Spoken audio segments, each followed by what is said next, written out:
expect something surprising. We hope for something special. England play Pakistan over 4 test matches and they're unlikely to be dull. Fantastic! Owen Morgan gets 100. Beautiful volley from Jimmy Anderson. Yes! That prior goes to his 3rd test match 100. Great bowling from Anderson. England win! That's out. Don't worry about that. You can't ask for a better bowling performance than that. That is a terrific achievement. He's bowled quite beautifully. Yes! That is a delivery to remember. Zulkarnain's 50, well played on debut. He'll have to bat again. They've done it with ease. Pakistan, a lot of searching to do over the next few days. This guy's dynamite. Another wicket for Wahab Riaz.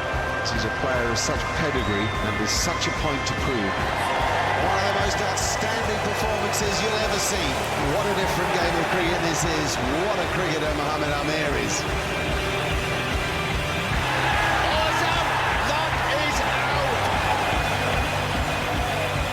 Pakistan win. They ignite the series as we go to Lord's. Hi everybody, welcome to Lord's, and I'll look at the first day's play in this, the final Empire Test match of the summer. 2-1 to England. Andrew Strauss is with me. In a way, I guess, you wouldn't have necessarily thought you'd be here. You might have thought you'd have wrapped it up by now.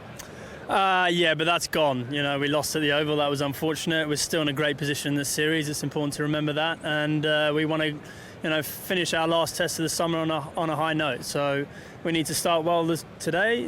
We're excited about it, and hopefully we can, as I said, start the game well and get on top of Pakistan. You've lost the toss. If you'd had the choice and won it, what would you have done? Yeah, I think I probably would have bowled given the conditions, but the wicket actually looks fine. I don't think there's a huge amount of moisture in it.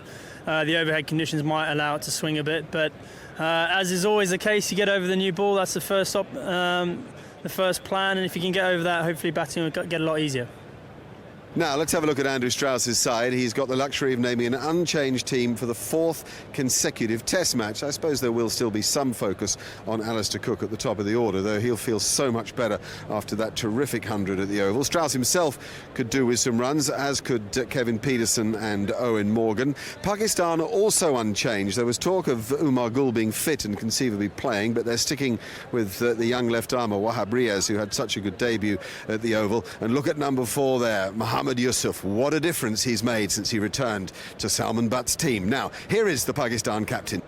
Well, you have an opportunity that a week ago you might not have thought you were going to have. Yes, obviously, I think the last match result mattered us a lot, and it's given the team the confidence, and it's brought more life in this 4th game. So much so that your boys think they can win here? Definitely, I think if we carry on the way we did, and inshallah, we hope that with piece of luck, we can do it. Now, you've won a good toss. You look very pleased to get the chance to bowl first. Yes, I think the conditions here are tailor-made because of the overcast conditions and the rain we've had, so obviously there is going to be moisture around, and if we can exploit that, it will be good for us. That toss took place at 1:10, and the umpires made their way to the middle for a start at 20-2, half an hour later. Thank heaven the skies relented. There's been an awful lot of rain in London in the last 24 hours. That's one of the reasons Salman Butt feels it's a real opportunity to bowl first with all that moisture around. Now let's go up to the commentary box and hear from Michael Vaughan and Geoffrey Boykin. Well, Andrew Strauss and Alistair Cook, it's a big moment for them and the England side. They've had 2 poor batting innings at the Oval. There's going to be a lot of pressure on them. Their temperament and technique is going to be watched very carefully by everyone, because they can't afford another really poor batting display, or they could lose this match on the first day. Yeah, this is a tough test for the England batsmen. Salman Butt's made the right decision. There should be plenty of movement. Now, can they get the ball in the right area? And most importantly, can they catch the ball if they do create opportunities? Here he goes, Mohammad Amir, the left-armer, the young kid, against Strauss, who's had problems with him. Oh, not like that, he won't. Oh, goodness gracious me. Well, I just say this once. People who've not bowled at Lord's before sometimes have a problem. Remember, there's an 8'8" slope from right-hand side of your screen down to the left, and so each pitch there's a slope of about 2 3/4 inches. He played 1 test against Australia, but sometimes you need a bit more than that to get your line right. Bold. That's the perfect line that's given Andrew Strauss problems. He's got out 5 times to the left arm seamers, 4 to this young kid, Amir. Oh, that's the line. Beautifully bowled. Yeah, just a yard fuller. Andrew Strauss just had time to pull him back inside the line. No, he's played at it. Just try and get Andrew Strauss forward, and a little bit of seam movement there. Pakistan have a great opportunity here. Mohamed Asif from the nursery end to Alistair Cook. Oh, beautifully bowled. That's the length. It's fullish, but he actually played it reasonably good, did Alistair Cook. He got forward with that front foot. Didn't get caught on the crease, look. He got forward. Short legs a bit deep there. I'd like him closer if I was bowling.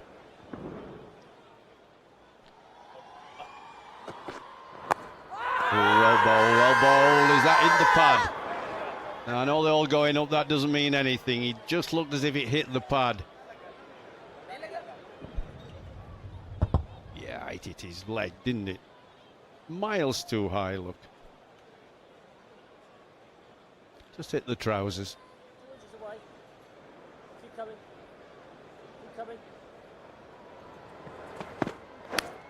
Oh, dropped.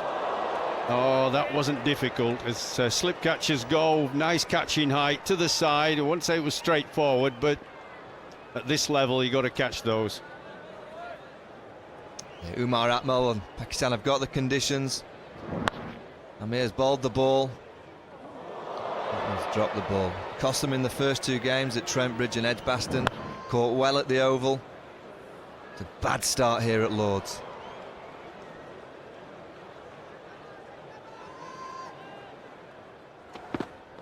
Oh, well bowled.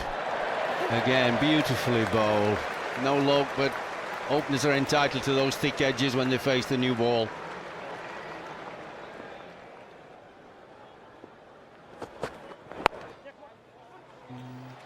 That's nicely played. Just waited for the ball to come, Andrew Strauss did. Just play carefully, sensibly. Just hang around a bit. Get your footwork moving. Get used to the ball. Just doing a little bit off the pitch. I'm not sure it'll do too much. Played again, lovely. Let the ball come to him. Played 2 lovely shots, just touch shots. Not trying to hit it too hard. That's a way to play on here.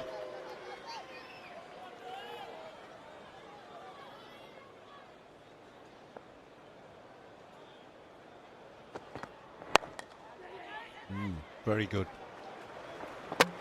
Very good. Not very good from Pakistan again. Well, they dropped a catch. Sloppy fielding. Come on, you got the opportunity to get wickets. You're bowling first on a fresh pitch.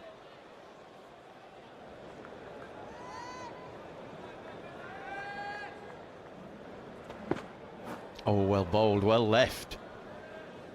That's what's important, is what you leave when the ball's just doing a little bit. Yeah, England have got to 20. That's the area that England, and particularly Andrew Strauss, has had problems. Just on and around the off stump, what to play and what to leave. Oh, that's got him out before. That line, that length. He's not sure about it, isn't Andrew Strauss? You can see he's fairly tentative. He's looking to play, then thinking about not playing, and it's too late. And this is the first time as a captain that Strauss has, I guess, had his form questioned. He's on home ground. It's a ground that he averages 64, so he'll feel comfortable here. Oh, well bowled, well bowled. Strauss, you lost your cool. They can't seem to go for 2 overs without trying to hit a ball for 4. No, that's not hittable. It's too wide. This kid's done really well. This is his 6th test match in about 7.5 weeks, and he's only 18. Oh, there's still plenty of movement there for Mohamed Asif. It's a bit of a double dip, I think, that ask. Part LBW and part catch to slip. Umpire Tony Hill has had a good series, doesn't want a bar of it, nor it seems to Salman Butt. Another good stride from Alistair Cook. A jag back down the slope. Bounce certainly saved him.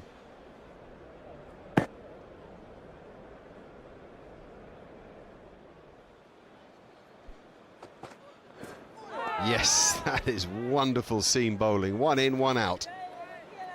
They used to say if you keep hitting the seam and the bowler doesn't know which way it's going, for sure the batsman won't. It tends to be a predilection of fast bowlers that the odd ball that swings away nips the other way. And another. Just an iota wider, that one. And arguably Cook might have left it alone, but of course the 1-2 balls ago that nips back at him is the one that makes him play at that one. That's why this guy's an artist.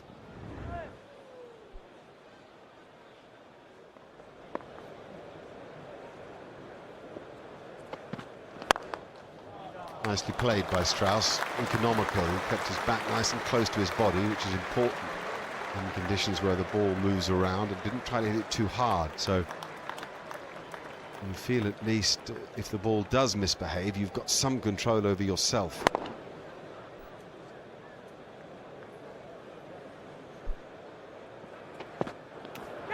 Yes, just a little thin edge, surely.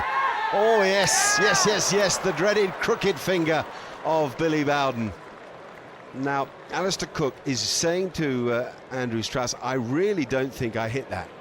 I really don't. And consequently, the review is in place. Let's see if we can pick up anything. Any sound, maybe? I think he hit his pad. The ball missed the edge by some distance.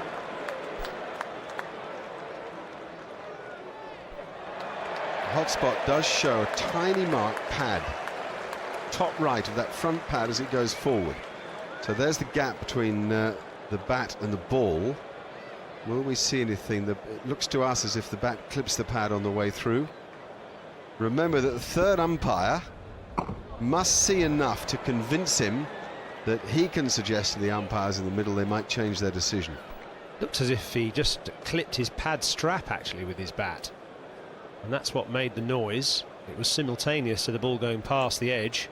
But I think this decision is going to be overturned. Yeah, good use of the review by Alistair Cook. He lives on. 40 minutes gone, England 25 for no wicket. It's tricky out there, by no means impossible, but it's certainly testing the technique of both the batsmen. Alistair Cook survives, he has 9. He'll be pleased to have a little more fortune go his way, particularly on the back of that 100 at the Oval. And Andrew Strauss has 10, but the weather conditions really don't look very good.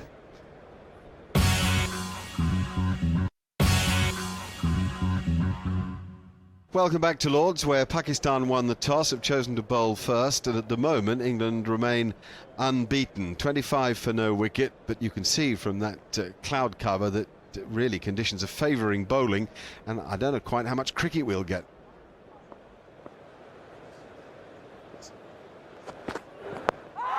Good swinger from Mohammad Asif that Tony Hill says no to. Is that worth a review from Pakistan? Apparently not. Something about it just didn't look quite right. It certainly did swing. Strauss got a little bit too far across, maybe. Did it do too much in the end? Pitched on the stumps and, well, hit in line, but just maps going down the leg side, down the slope from the nursery end. Good decision. Well, we've now got a situation here where it's so dark that you could almost be trialling Test cricket at night. The floodlights are definitely the overriding light at the moment. This is Lords in the 21st century with the floodlights up, and there's such good drainage here, better than at any other ground in the world, that the players were able to get going at the first opportunity. Many other grounds we wouldn't be playing at all now.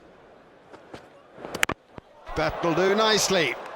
What a class bit of bowling from Mohammad Asif. It's been a beautiful spell, moving the ball around in the air and off the pitch. And finally he gets his man, you might say the man actually, because so often when Andrew Strauss fails, so do England. Well, for once he's got out to a right armer instead of a left armer. He just got a little tiny inside edge there. He was trying his best to get forward, batting out of the crease, but the ball was just a bit too good. He is a real master of swing and seam, Mohamed Asif, and the first wicket goes at 31, Strauss out for 13. So another failure for Andrew Strauss, which means he now averages just 25 with the bat in this 4-test series, compared to his overall test average of 43. True, it has been a tricky late summer for opening batsmen, but Strauss has shown a certain amount of vulnerability against left-arm over fast bowlers, something that will interest the Australians, who have two of their own in Doug Bollinger and Mitchell Johnson. So it was the right arm of Mohamed Asif that did for Strauss here on his home patch, but it's been left arm over that's been the problem throughout the series, starting with the Trent Bridge Test, where he played at a wide one from Amir and was caught behind in the first innings. In the second innings he got a good delivery from Amir and was taken after a few attempts in the slip cordon. A little bit unlucky at Edgbaston to get an inside edge, again against the bowling of Amir. And then Wahab Riaz at the Oval finding extra bounce from left arm over to do Strauss in the first innings, and a good delivery from Amir again in the second innings at the Oval. So 4 times Amir taking Strauss's wicket in this series, and he had him in his sights again this afternoon when play began. Now, why does Strauss have a problem with left arm over?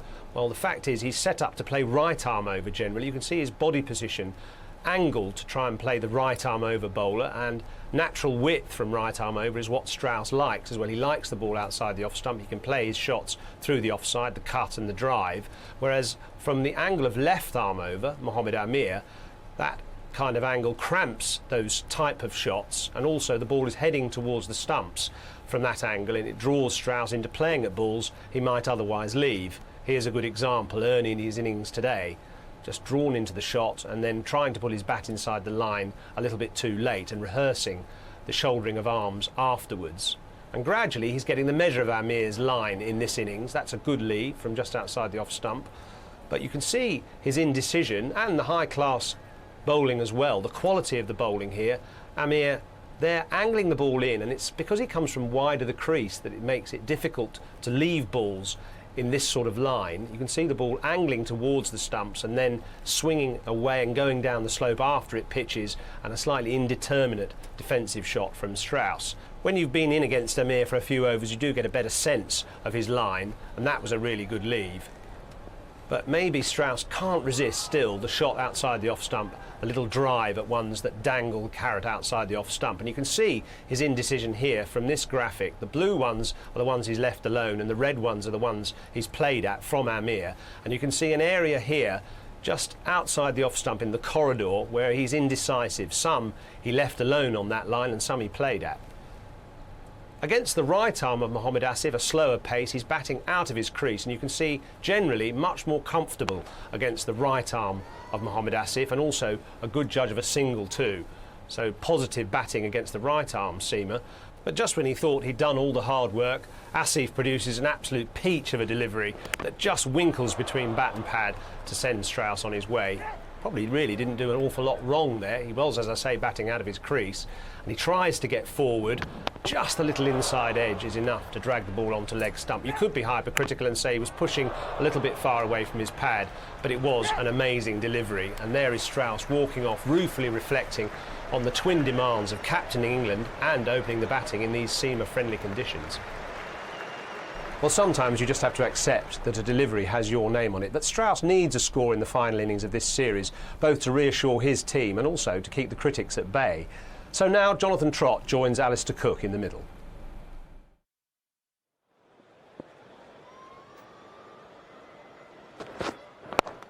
That's a great way to get going. Jonathan Trott just eases forward and times the ball quite perfectly.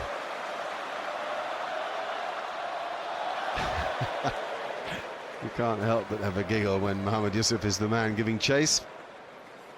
England run 4 anyway, so Trott's off and running.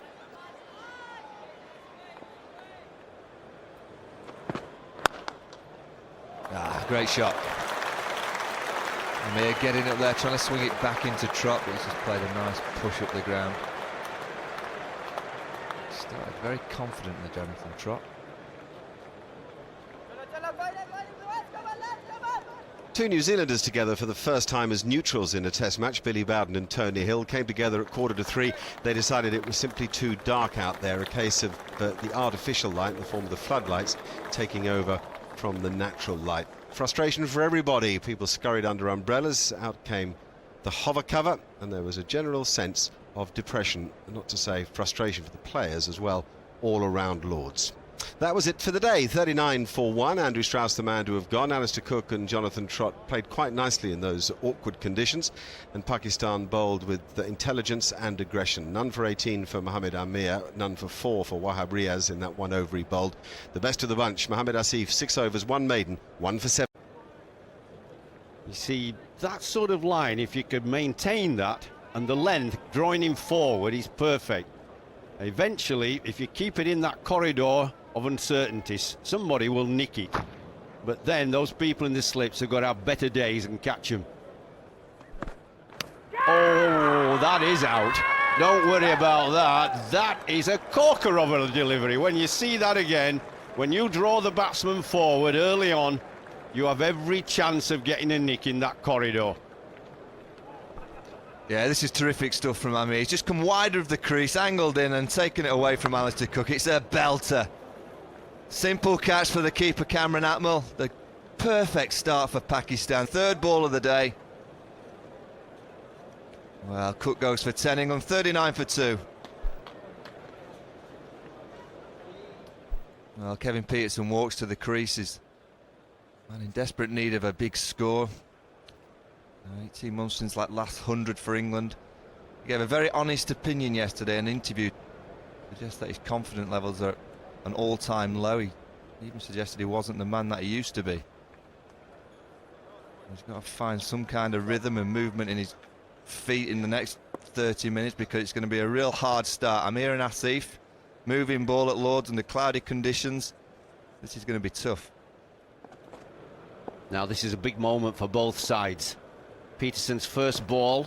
Oh, what a terrible shot. Can you believe it? He's under so much pressure. As Michael Vaughan has just said, you cannot believe you could play a shot like that. Well, I think that shot just tells you everything, Jeffrey. Kevin Peterson's gone in confidence, mindset, thought process, trust in his game. But Michael, this is the man that thrives on confidence. If he's lost that, then he's lost half his batting. And he's gone first ball, sadly, to an atrocious shot if you're an England supporter. And it's left England 39 for 3. Well, Mohammad Amir, he's on a hat-trick. Got a wicket with the last ball of his last over, a wicket with the first ball. I wonder if Collingwood's aware of that. Played. Dead bat. It's a big test for Paul Collingwood. Apart from 80 at Trent Bridge, he hasn't got the scores he would have liked. All the talk has been about Alistair Cook and Kevin Peterson. As a senior player in the team, he knows that it's a position he likes playing in when the team are in a little bit of bother. Can he do it today? Oh, that's worth a shout, I think. Yeah, they're just going to have a think about this. I'll bet they're thinking about a review. Yeah. Oh, he's doing it. I think this is a good shout. I'll be interested as they are. Is it going over the top? The only thing. Oh, it looks very close, Jeffrey. Definitely pad first is that. Definitely pad first. You can see that. You know, the bat is behind the pad. It should be just in front. Shouldn't be hiding behind. Now then, I'll be interested to see where this is going. I don't think this is going over the top. Beautifully bowled. Look at that. Oh, it's pitched in line. Look, hit him in line. That's out. You're gone.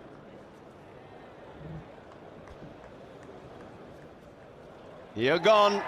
Oh, this kid has done it. He's got 3 big wickets in 7 balls this morning. What a performance. He's 18 years of age. Collingwood's gone for 0 of 3 balls, and England in real trouble now, 39 for 4. Owen Morgan. Well, what a time to come in. This is a time to make a name for yourself, though, as well, if you play well. But he is a bit of a nibbler to me outside off stump. We know he's got a great range of shot, but he's not convinced me he knows what to play and what to leave around off stump, not down there.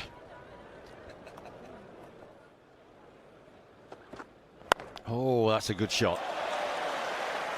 Trott's footwork yesterday and today has been brilliant, right to the pitch. That'll be a bit of a relief to the England dressing room. They've lost 3 wickets in the first 15 minutes this morning. Kevin Peterson there, he'll be a chastened man. Can't make runs, he seems to have a scrambled brain when he's batting. And Pryor at the other end is playing brilliantly. Oh, out. Simple as that. What a magic performance from this young kid. He can bowl, can't he? He's making mincemeat of England's batsmen. Well, you're right there, Jeffrey. Amir is outstanding. We probably haven't made enough of how good this Pakistan attack are, in particular Mohammad Amir. He's 18 years old, he's playing at Lord's for the second time, and he's ripping through England's batting order. Yes, and this morning, somebody's caught one. That's handy for Pakistan. He's got 4 wickets this morning for no runs in 10 balls. Oh, Morgan for naught. 47 for 5, England. Well, Pryor's in the best form of all the England batsmen, but this will be a test for him. Played. Good ball and well played. Didn't he look in complete control?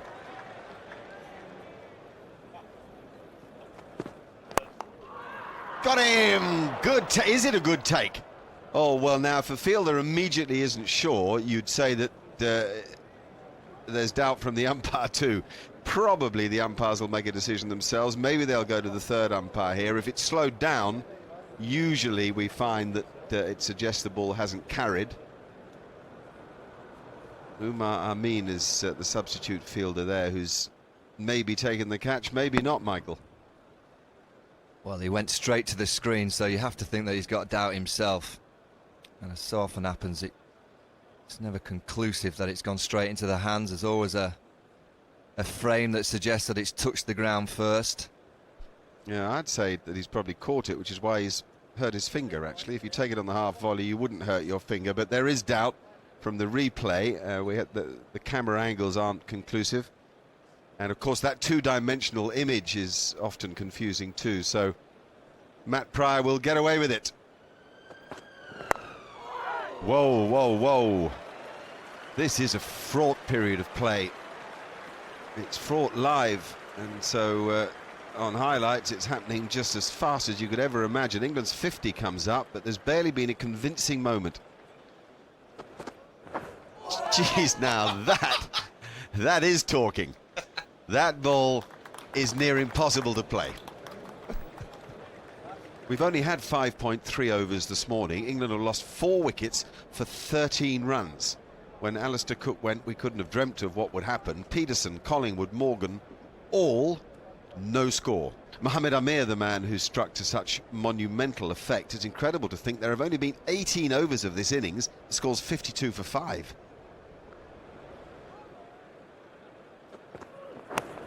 Doesn't carry to first slip, and in the end goes through first slip for much needed boundary. It is warmer out there, which may be why the ball's swinging so much, warmer than it was an hour ago anyway, and it's forecast to get even warmer as the day goes on.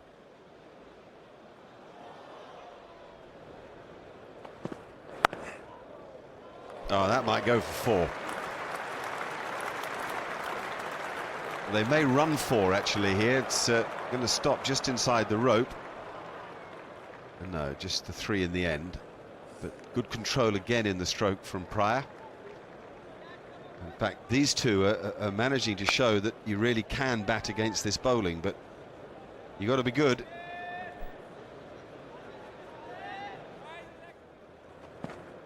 That was just one little loss of concentration maybe for Trott there.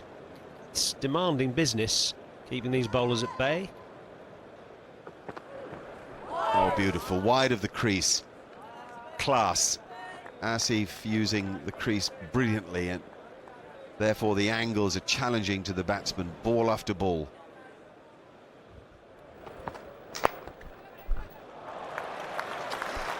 Great cricket shot. Been really impressed by Trott and Pryor.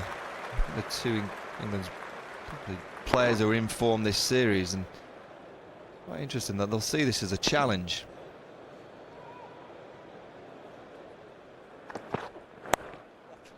That's 1,000 test runs for Jonathan Trott, coming in his 13th test, and just over a year since he made his test debut famously at the Oval with a century in the second innings against Australia, and he's becoming Mr. Reliable in England's batting order, averaging exactly 50, which just underlines his presence, his calm assurance at the crease.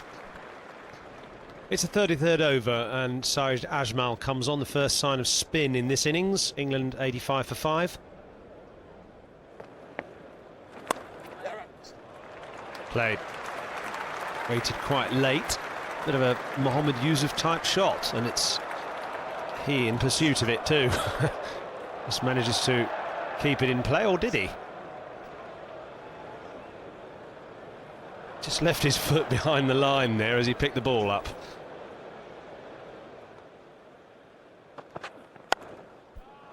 Beautiful shot, Jonathan Trott. Caressed through the offside. I mentioned a while ago that it definitely got warmer here at Lord's. Now the sun's come out, and usually on this ground that helps the batsman.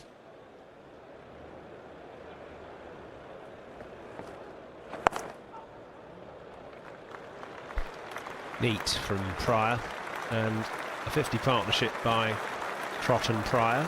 It's taken them 114 balls, and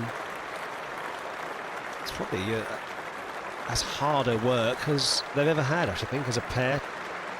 That's quite a fight back by England. Jonathan Trott has 41 and Matt Pryor has 21. They've put on 50 together, this pair, after England lost 4 wickets for just 8 runs. Pakistan have been outstanding all morning. Mohammad Amir, the leader of the attack today, with 4 for 29. A wicket there for Mohammad Asif, who went past both inside and outside edge most of the morning. We're going to take a short break with England at 97 for 5. Don't go away.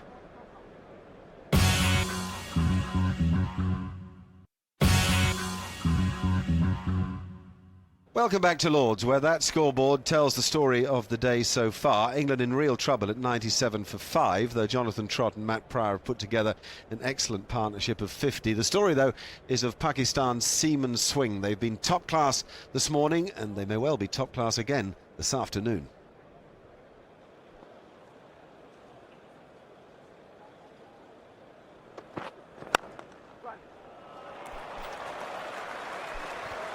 That's the second most convincing stroke of this Jonathan Trott innings. It's been hard to hit boundaries today. But the great thing about Trott is the footwork and the fact that he's managed to stay relaxed even though things have been difficult out there, and it means that he has cashed in on the odd scoring opportunity.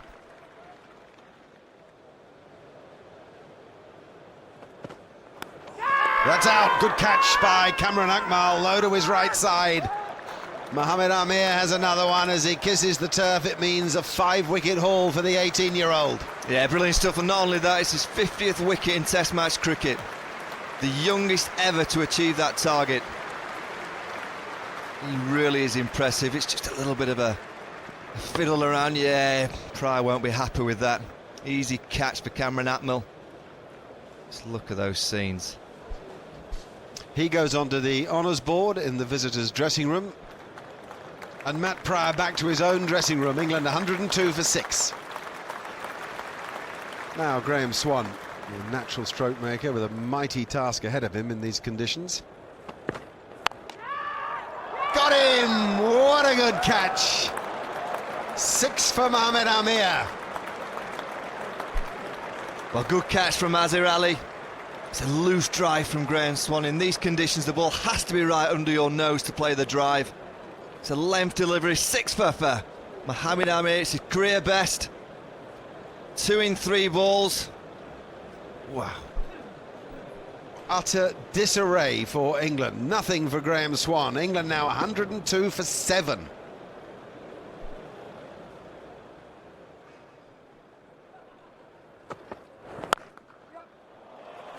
That's a glorious stroke.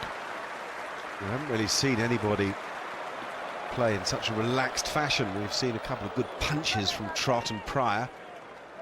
That's a flowing effort from Broad, who does get back for the fourth. Oh, safe, no third slip. Why not? We can't answer the question, but there isn't one. 7 down England. Amir's bowling. You can't really bowl any better. Straight to hand if there'd have been a man there.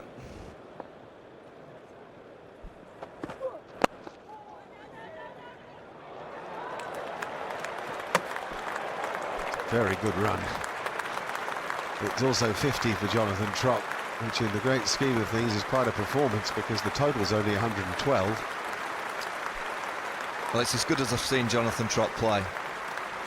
He's played nicely all summer, but in these conditions, the calmness, the composure, his ability to score has been fantastic. Well, he's tried a lot of those back foot shots, and that's the first one he's really creamed into the gap. He has this long flow of the bat, does Stuart Broad, and when he plays well, he looks a class act. Oh, good Yorker. Going down leg stump. I don't think that's going to hit. Good idea.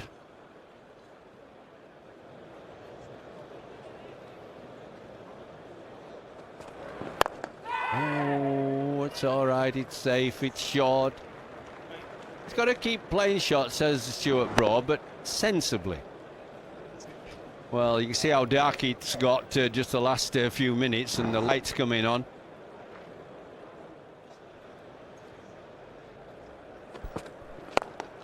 Oh, gorgeous.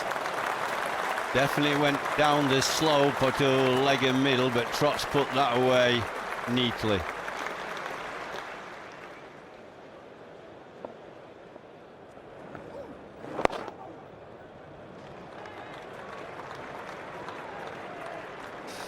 Yeah, well played. That brings up the 50 partnership. Just good, sensible batting. Older ball. Proves that this pitch is a good one. The conditions allow. A little bit brighter. Played nicely.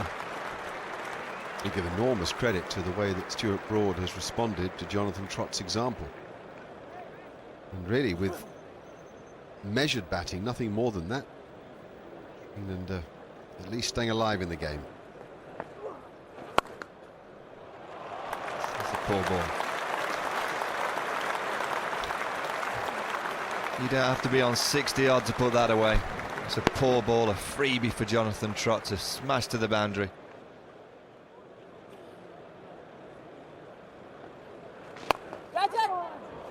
It's well judged by Broad. He didn't quite get it in the middle, but the idea was right to try and loft it over the infield. He doesn't want Syed Ajmal to build up undue pressure and render them scoreless. It's a slight problem here for Pakistan. They've had a brilliant morning, got right stuck into England's batsmen, and then the last hour, the game's just going along. None of the batsmen are in any trouble. These two bowlers bowling, Wahab and Ajmal, are almost bowling the batsmen in rather than out. And they seem to be just going through a phase of assuming they're just going to get them out sometime. It's a dangerous way. If England get up to 200, there's a good chance that England's bowlers can bowl Pakistan out.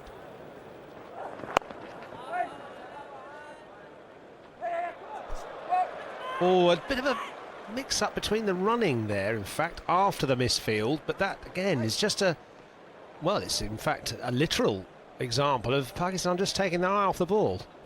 Well, it's indicative of the soporific way the cricket's gone on in the last hour. You see the misfield, nothing's happening, the ball isn't beating the bat. They're just going along, expecting a wicket.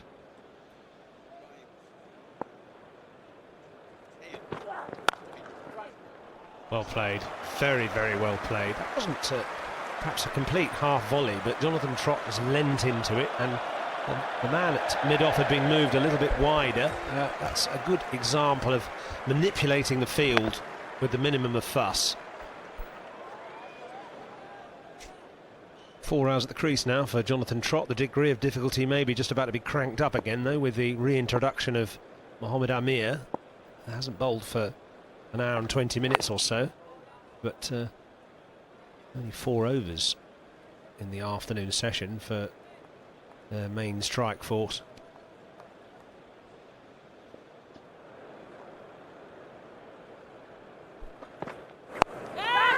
That could be out. No, it's out of the ground. Great shot from Stuart Broad.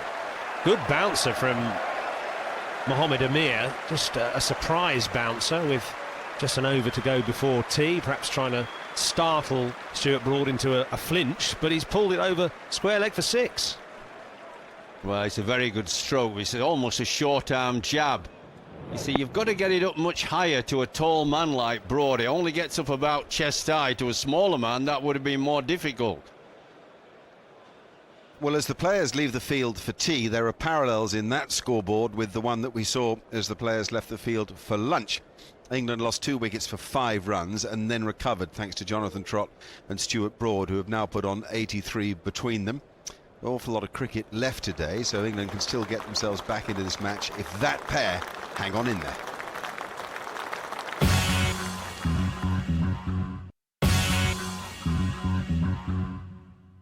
Welcome back to Lords, where we have that unusual sight of the floodlights on. The ground still under some cloud, but it's brighter than it's been at any stage during the day. Mind you, those floodlights will probably stay on, and we may well go through for a full day's play. It's Mohamed Asif who's giving the team talk to Pakistan after tea. England fighting hard here. A partnership of 83 from Jonathan Trott and Stuart Broad is serving them well.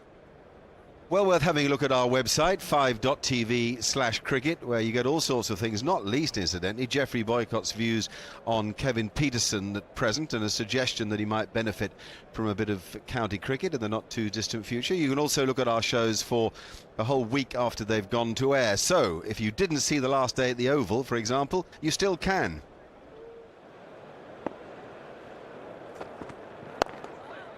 That's nicely timed.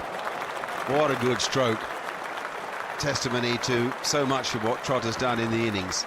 Letting the ball come to him, playing nice and tight with his hands close to his body and picking up runs when the chance is there.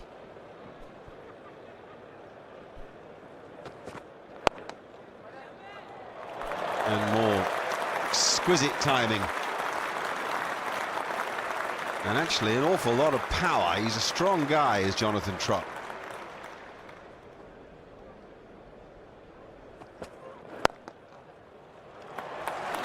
Again, superb placement, and what's more, it's now a partnership of 100 by this pair.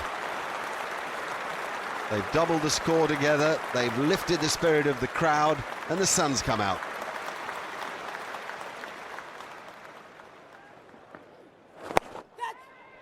Good 50, and what a lovely way to get there. Come on, Stuart Broad, there's more in you even than this. Yeah, the momentum for a while now has been with England. Quite serious for Pakistan, because you see the crowd are getting behind England. Runs are coming fairly quickly, and England have got themselves out of jail with good batting.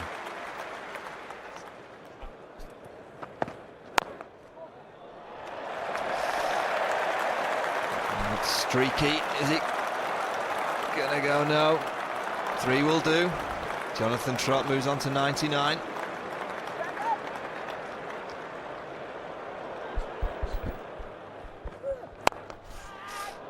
I like that.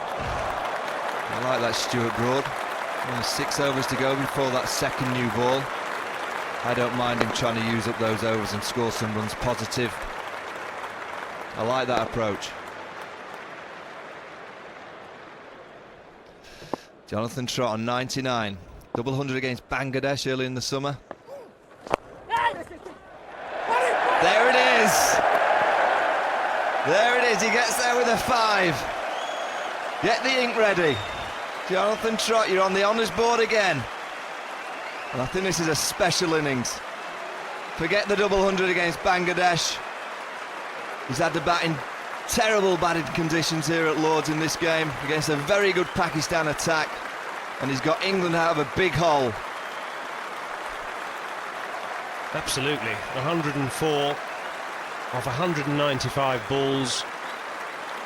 Confidence, control and total composure from Jonathan Trott.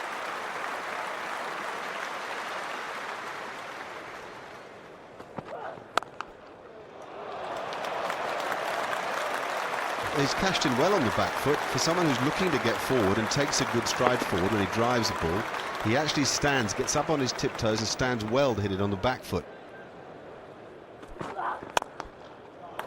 Well, that's as good as anything he's played, if not the best of everything he's played. Stuart Broad's breaking out here. He's moved to 70. 2 overs to go before that new ball, and he's just taking full advantage. That's a tremendous cricket shot. Oh, an authentic leg glance. And that's going to go to the boundary. That's Stuart Broad's 1,000 runs in Test match cricket for England.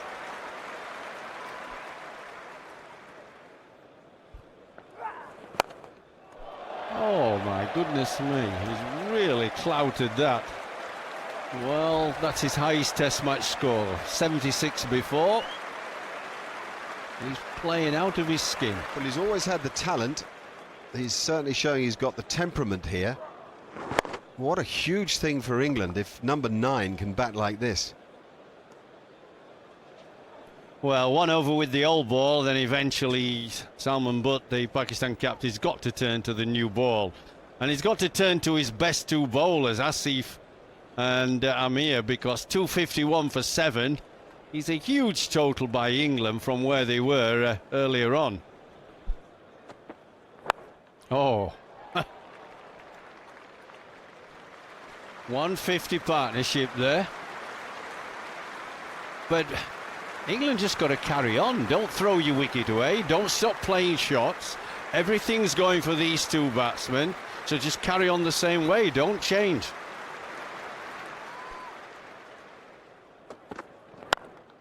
Oh, you see, that's a man in. Played beautifully all day. He's got a century. He's relaxed. He's comfortable. He's just played a blinder there through the covers.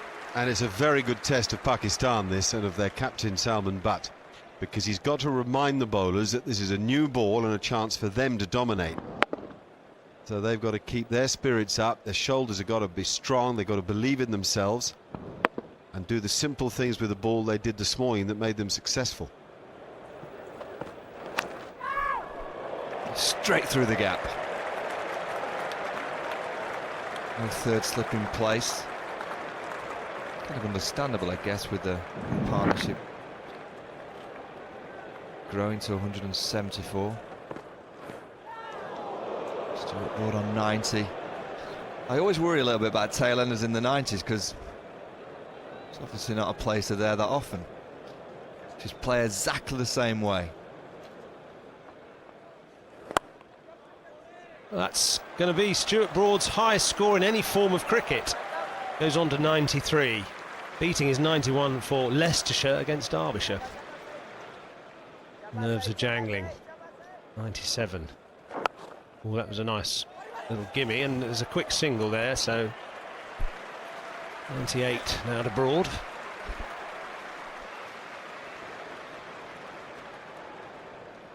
The hair is bristling, the heart is pumping. Stuart Broad, 2 away.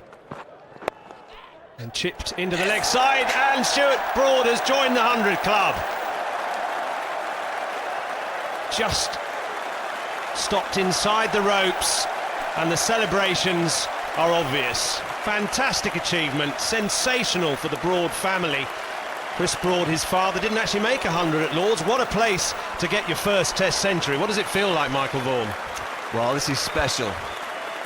Getting 100 at Lord's there's no place better than to do it here.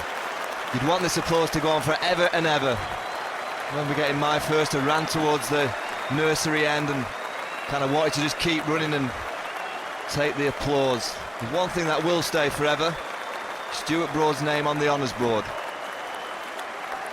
Tremendous innings. You can't speak highly enough of the position that he came to the crease. 102 for 7. Not only were we in a hole, the ball was doing plenty. He's now putting England into a huge position of strength.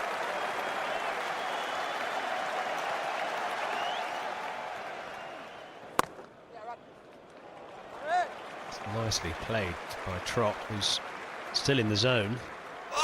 And Pakistanis certainly aren't. It's really going horribly wrong for them now. If you think about the score, it was 102 for 7, and now it's 297 for 7.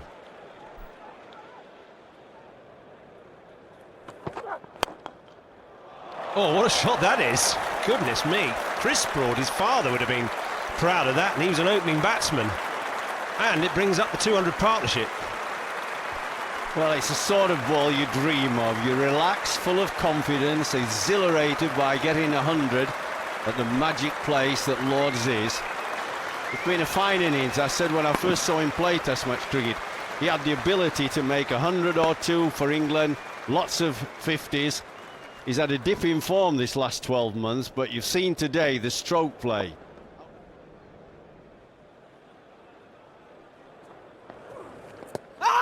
Oh, there's a shout, but I don't think so. All the LBW shouts have been more in despair and hopefulness now, that rather than you really feeling that they were worth a shout.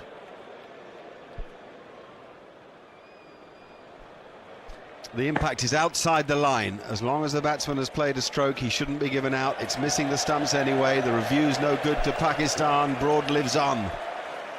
To an enormous cheer from this crowd at Lord's. Tony Hill gets it right again.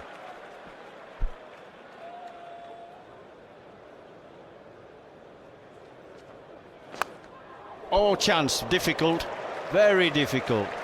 It's causing problems for Stuart Broad when he pitches it, because he can't read him whether he bowls him a slider, a googly that goes the other way from his normal leg spin. But that wasn't an easy catch for slip. You've got to ask the question, why didn't Imran Farhat bowl earlier? You see, he's bamboozling Broad. That's another wrong one. He's playing it to leg and it's going the other way. But why didn't he bowl in the afternoon session when they couldn't get a wicket, Pakistan? Well, Yaz has just dropped another.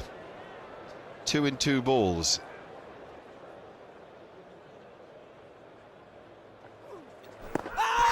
Oh, there's another shot. Oh, he's given him. I think he'll review this straight away. Look, I think he thinks that that's the Doostra going down and past leg stump. That was my impression, but you never know until you see Hawkeye, do you? Oh, I don't know, maybe. Oh, Stuart Broad. That is some review. And Jeffrey picked the Doosra. And it's still 5 hours since they've got a wicket, these Pakistanis. There will be, well, I think everything's against them now. Look at him, he's beaten the batsman, he came back, he did everything I wanted it to, and it's still not out. And that's the end of the day's play, and what a day it's been. All that's good about Test cricket. Pakistan had a tremendous start. The young 18-year-old Amir, 4 quick wickets, 2 more after lunch, and then it's all been about Broad and Trott. Every one of those Pakistan players has gone to both those English batsmen and shaken their hand. But what an example of batsmanship. First by Jonathan Trott in those very difficult conditions this morning, and then by Stuart Broad, who showed that with talent you can do just about anything if you really want to. 346 for 7. Trott unbeaten with 149. Stuart Broad with 125. This pair are now only 2 short of the highest partnership for the 8th wicket by any England pair ever. A quite remarkable performance. A day that nobody will forget. Mohammad Amir outstanding this morning for Pakistan, 6 for 73, 1 for 83 for Mohammad Asif, but there's really no point in dwelling on the bowling attack now, because the story is about those 2 English batsmen.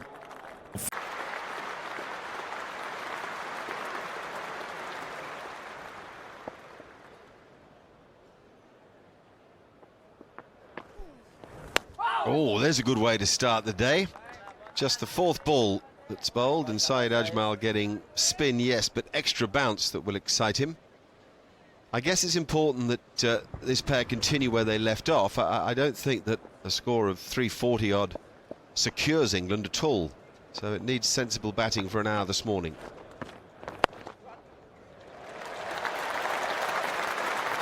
.150 for Jonathan Trott, the first ball that he's faced this morning. and very much played in the vein of so much of yesterday. What a special innings. An innings not just of great resolve, but of great technical accomplishment, and one that has dragged England out of the mire.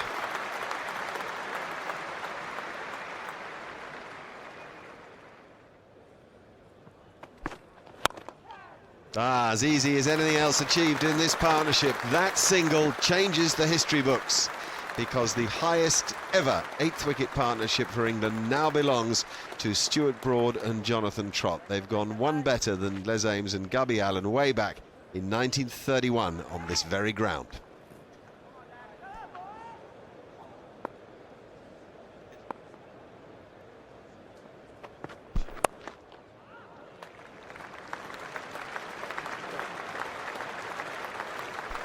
And the partnership now worth 250, milestone after milestone for the Trott-Broad combination.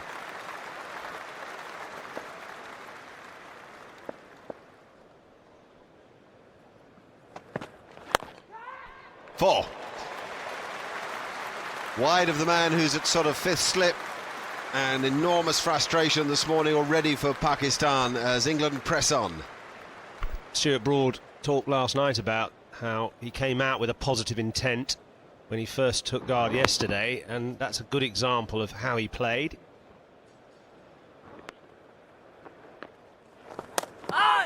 Another beauty.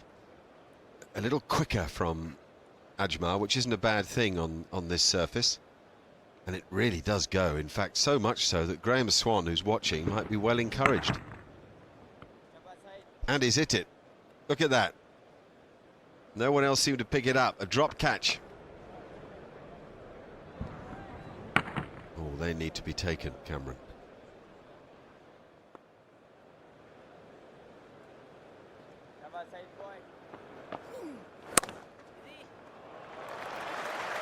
Well, that's an authentic late cut by Trott. It'll run down there. Fielders hardly ever catch the ball. I don't think he should be bowling, Ajmal. I think the leg spinner should be bowling. Last night, Imran Farhat with wrist spin gave Broad more trouble than anybody. He had him drop twice. Oh, well played. No, he played that well. He got an edge. You see, he gets right forward, doesn't punch at the ball, and so when he nicks it, it goes down. As well played, Stuart Broad. Finally, Ajmal comes over the wicket to Stuart Broad. Different angle. Tough times for the Pakistani captain, Salman Butt. Young captain, but he's doing everything he can. He's setting some interesting fields. His bowlers are running in, hitting the deck hard. It's a flat wicket now, the sun's out, and it's good batting conditions. Oh, I like that. That has wakened everybody up. I mean, the cricket was just going along calmly, pleasantly, nothing much happening. Then he plays a shot like Sobers and he's pumped.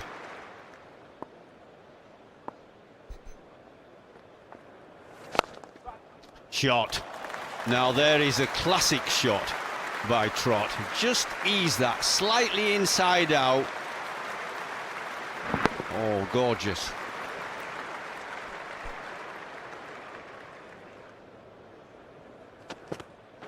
Oh, he's creamed that again. 150 up with an absolutely fantastic cover drive. Absolutely brilliant. Yeah, very coolly received as well from Stuart Broad. Just the timed. Very hard, Jeffrey, to know how to celebrate when you've never been in this position before. Do it in a very cool fashion. This kid can bat. He just has to convince himself that he's not a lower order player, that he could really be a quality batsman as well as a quality bowler. And again, well, Asif tempting him, then he's just creamed it again. They're wonderful shots, are those, by Stuart Broad.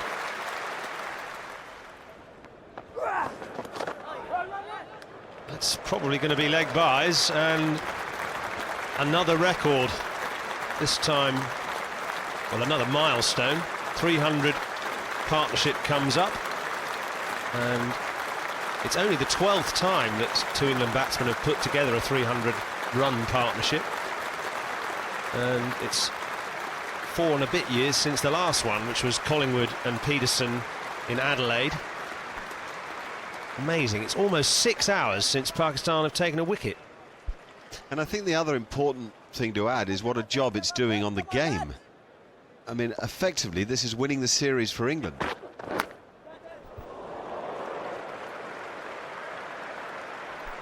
Four runs to Trott, perhaps one of his less convincing shots, takes him to 173. But interestingly, it's made him now the leading run scorer in Test cricket in this calendar year, overtaking Sachin Tendulkar's tally. He's now got 867 runs this year.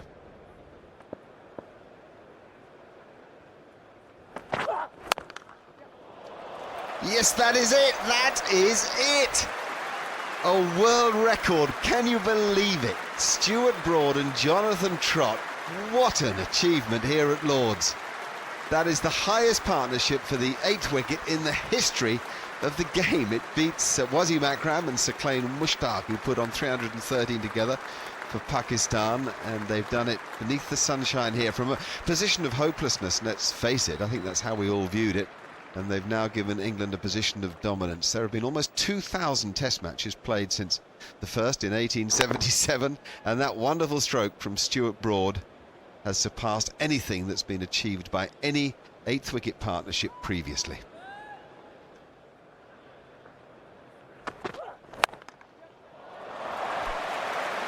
Running out of superlatives here. Another boundary through the offside. That's almost academic. He's now overtaken his dad. As far as highest scores in Test cricket go, Chris Broad made 162. It's his best effort, and Stuart's gone on to 166.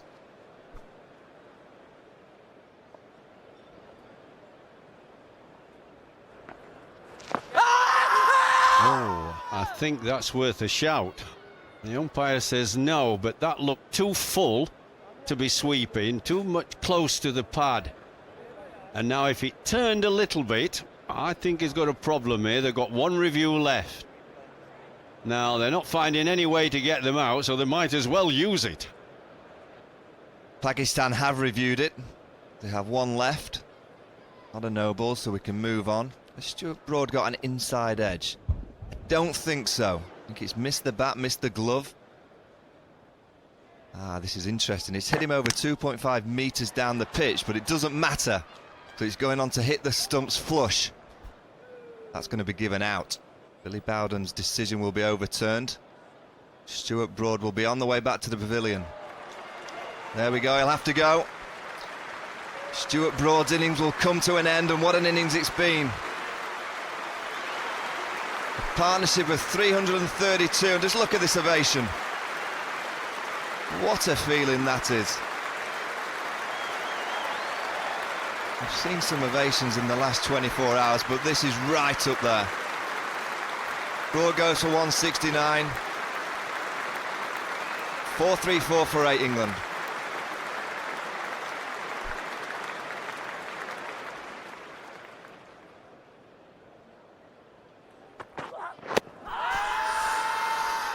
Going down.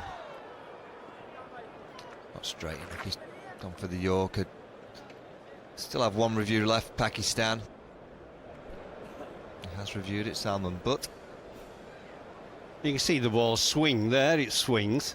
Even when it hits the first pad, never mind the back pad, it's missing all the time. So they've lost their last review, and that was a silly one.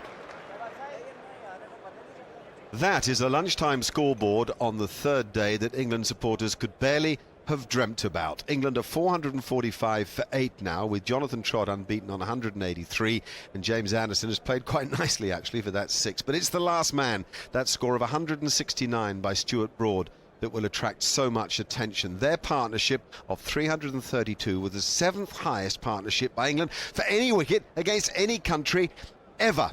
And as if we haven't flooded you with enough stats, Stuart Broad, well, that was the 2nd highest score by a number 9 in the history of Test cricket. He couldn't quite make it to the New Zealander Ian Smith's 173. What will it mean for Stuart Broad? Is this the moment that takes him forward as a Test match cricketer?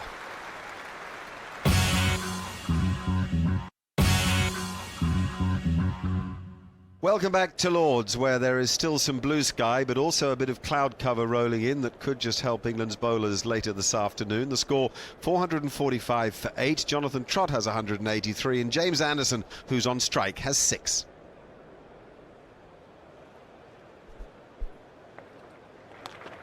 Out, simple as that. What lovely cricket. The perfectly pitched off-spinner from Saeed Ajmal, the ball spinning down the slope, and Yazza Hamid hanging on at slip. All very simple. Graham Swan will be sat on the England balcony just having a little watch of this and seeing that huge amount of spin, but more a bounce, and he's not got his foot out to the ball. He's just a little bit of a prod at the delivering. Very simple catch. Anderson goes for 6. England 4-4-6 for 9.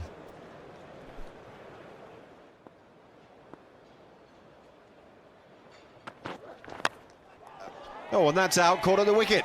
And so all of a sudden England have been bowled out. Isn't it? Is it? Tony Hill, you get most things right, but even you don't seem to know. Akmal's convinced that he's caught Jonathan Trott. Pakistan are convinced that Trott's got an outside edge on this. Yeah, I think he has. I think he has, and I think he's out, just as it first seemed. Here we go. There we go. Jonathan Trott caught at the wicket for 184. That's a spectacular innings, not so much in the style or flourish, but in its achievement, Michael.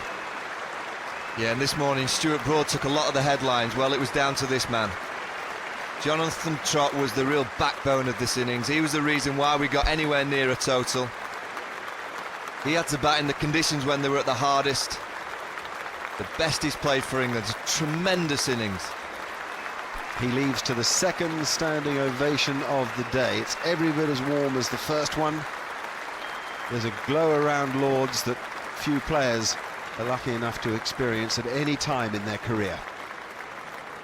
We've talked so much about the history books changing. I wonder if the history books have ever recorded a scorecard quite like that. Jonathan Trott 184 and Stuart Broad 169. England 446, which means that the other 9 England players managed just 51 between them. Quite remarkable. Let's have a look at the partnership graphic, which shows us that Matt Pryor helped start to get England back on track, but that 332 by Jonathan Trott and Stuart Broad will live in all of our memory. Now, the Pakistan bowlers, you felt for them. Mohammad Amir, 28 overs, 6 maidens, 6 for 84. You felt yesterday he'd done enough to blow England away. Well, it wasn't the case. A wicket each for Mohammad Asif and for Wahab Riaz, and in the end, a couple for Saeed Ajmal. There's enough spin out there to suggest that Graham Swan may have a decent time of it. Well, I doubt if many of the 28,000 people present here the last 2 days would ever have witnessed such melodrama. England's first 7 wickets were blown away inside the first 39 overs of the innings, and there were more ducks than on a village pond. But Pakistan didn't take another wicket for the next 96 overs, effectively more than a day's play, as Trott and Broad compiled their record stand. So how do you explain such extremes of fortune? If we go back to yesterday morning, the clouds were heavy and Mohammad Amir was finding late devilish swing. If you get this amount of movement in your first over, you know you're going to pose the batsman problems. And with his very next delivery, he did for Alistair Cook. You can see a perfect line here and length, drawing Cook forward. He did everything he could to try and defend the ball with a straight bat, but the movement down the slope was too much for him. This is how much it moved. The red ball is the real delivery. The blue one is what it would have been like if it hadn't swung. It only moved about 4 inches, but that was enough to take the edge.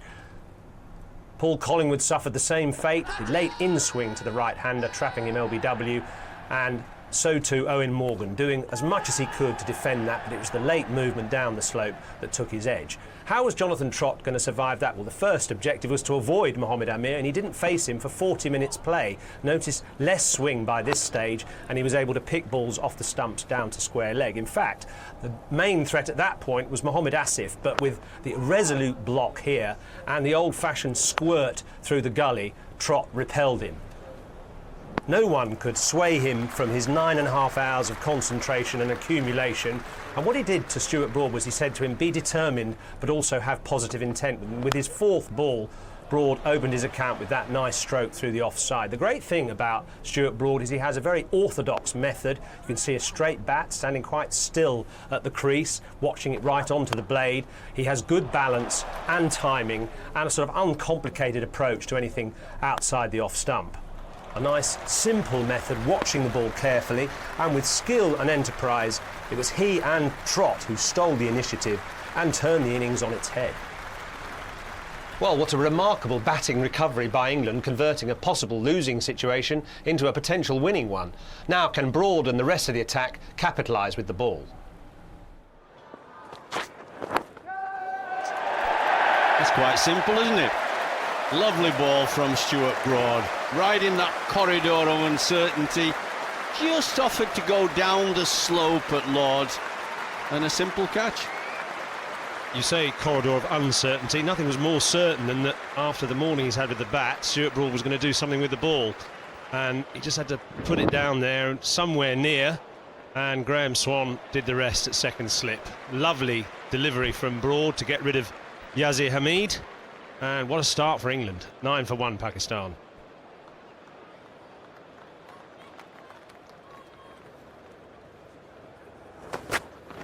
Bowled. A little bit of bounce as well as movement down the slope. Oh, bowled again. Not sure he totally played at that, but no, he's got a bit of rhythm and he's got a bit of pace. He's up to 88 miles an hour. Oh, beautifully bowled, Jimmy Anderson. Oh, he can bowl. That's what happens when you let people off the hook. You have 6-7 hours in the field, you can't get England's batsmen out, and then when you bat on a flat pitch, lovely sunny day, you think you're going to get runs just like Trott and Broad, and you don't. That was a little bit fuller, and it just drew Farhat out of position. He was trying to drive with no footwork and a little tiny edge. Agony for the Pakistan opener. He's gone for 6, and now it's 9 for 2. Now this guy coming in can really bat. We saw just a little bit of him at the Oval. Last time he batted here at Lord's in 2006, he made a double century. But England got the tails up, everything going great for them. They've got the new ball in the hand. This will be a test of his ability, his technique, and his courage. Oh, well bowled, well played, good cricket.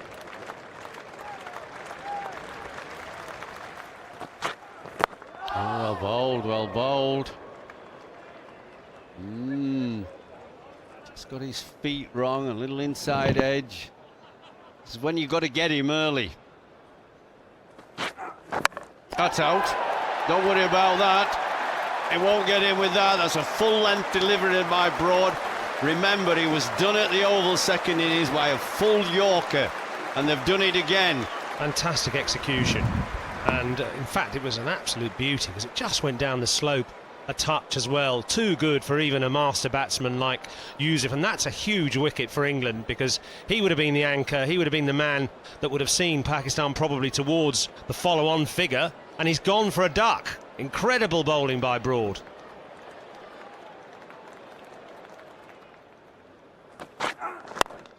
Oh, good shot. Azhar Ali, lovely drive.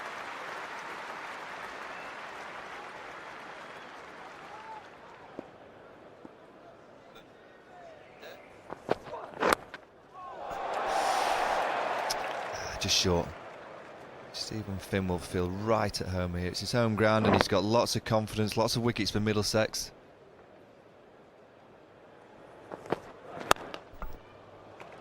Yeah, shot captain. Very nicely played through the offside. It's right up there to drive, but he hadn't tried to hit it too hard.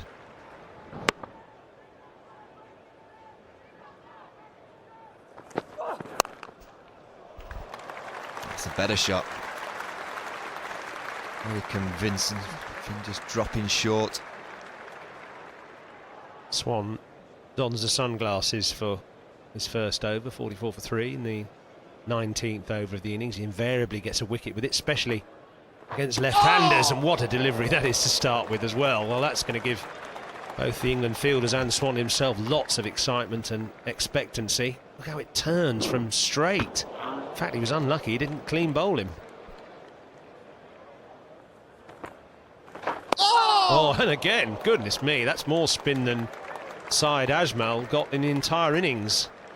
Swan, who has a reputation as one of the biggest finger spinners in the world game, spins it more than anybody, and you can see from that he does.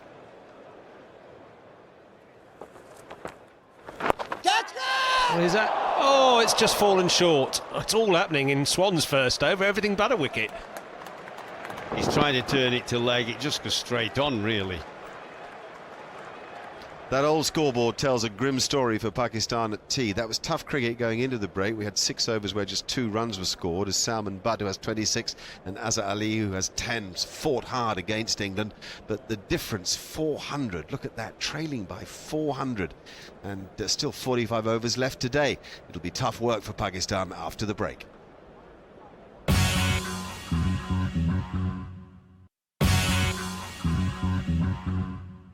Welcome back once more to Lord's for the final session of play on the 3rd day here. Lovely conditions. Salman Butt playing well for Pakistan, who are 46 for 3 though. In trouble, still 400 behind England. There's been a hint of spin out there for Graham Swan, who will continue now after the tea break. Oh, would you believe it? Would you believe it? 27 times now Graham Swan has struck, straight after a break or at the start of a new spell. Salman Butt simply doesn't believe it himself. Some flight and some spin, and he's not going anywhere. Now, what's happened? Well, he's probably stood there wondering how he missed it for a start, and if he missed it, did the wicketkeeper's gloves knock the bails off? Perhaps the umpires will get the 3rd umpire to have a look at this replay. Oh no, Salman, you're bold, matey, off stump. And the Pakistan captain has to go. First ball after the tea break. Well, that's a big wicket again. 26, he was playing quite nicely, and it's 46 for 4 now.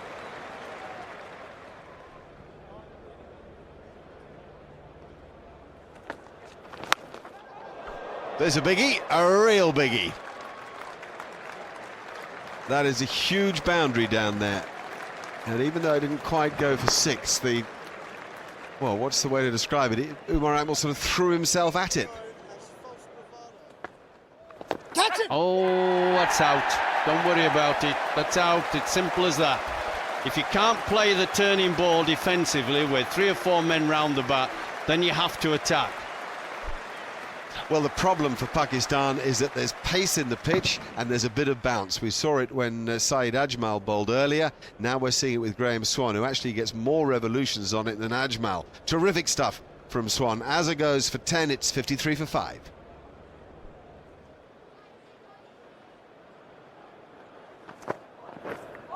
That's fine bowling, really is. Got pace to it, it's got the perfect length. I think that is the key. That's a ripper. That's one of those moments that everybody here will remember for a long time. That is a corker of a Yorker. It is. Great line and length. Akmal's brother's been up to him and trying to encourage him, and then he's finished him off with a great Yorker. Yeah, he'd probably say he didn't see it very well and all that. Well, he didn't see it because it was such a good delivery. And he's gone for 6, and they're even in worse trouble, Pakistan. 57 for 6. We're having another look at the wicket of Umar Akmal, mainly because of the way that he stood there, clearly disgruntled by something. The fact is, he's struggling to pick up Steve Finn, whose high action is a confusion above the sight screen at the nursery end of the ground. There is that disturbance to the board above the screen itself. The umpires had a look at it. There was quite a long discussion about this. I should think, 5 minutes of discussion that happened about 20 minutes ago now. And in the end, they did get some of the spectators just to the top right corner of the screen there to move from the front row of the seats, and in the end they seem to get things settled. There are the stewards doing their bit, but it clearly didn't make much difference to the Pakistan batsmen because the rot had set in and it was to continue.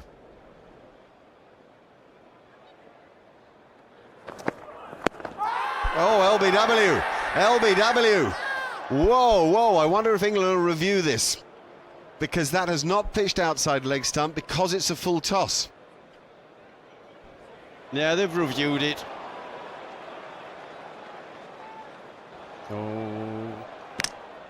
Oh dear. It's very cruel, this, for Mohamed Amir, because he simply didn't pick that ball up. Finn's enormous height, he's 6'8", wins him an LBW. It's winning the crowd over, it's hurting Pakistan something terrible. He's gone for naught, he's only lasted 2 balls, and Pakistan now are 57 for 7. What an amazing little period of play since tea. Only 11 runs scored while 3 wickets have fallen. Pakistan cannot pick up Steve Finn bowling from the nursery end. That's why Umar Akmal stood there in shock, and Mohamed Amir the same. England all over Pakistan here. I can't ever remember seeing a cricket match that has turned so dramatically one way and the other and then back again. Oh, he dropped it! Not a difficult one to a fielder as good as Paul Collingwood. It's so unusual to see him spill them. Gosh, Cameron Akmal it was.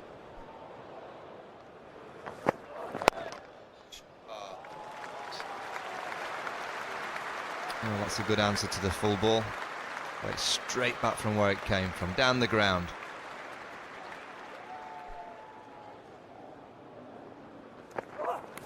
Out! I'll tell you what, it's good to see. Cameron Atmill's walked straight off.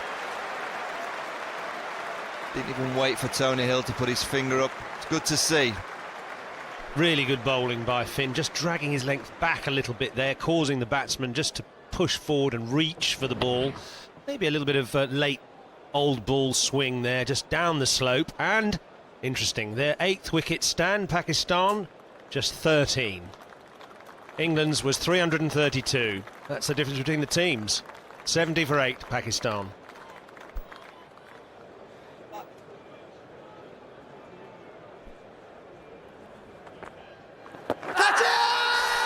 That's out. Now, will Pakistan review? I think they will. There goes a review straight away. Graham Swan's adamant it's out. See if there's any bat involved here. That'll be the only thing that saves Wahab Riaz. There's no inside edge. Let's just check that it pitched on the stumps. It did, and it hit him right on the roll of the pads and would just have clipped the top of the stumps. So the umpire's decision will be upheld. There it is. Wahab Riaz will have to go for 2. 74 for 9.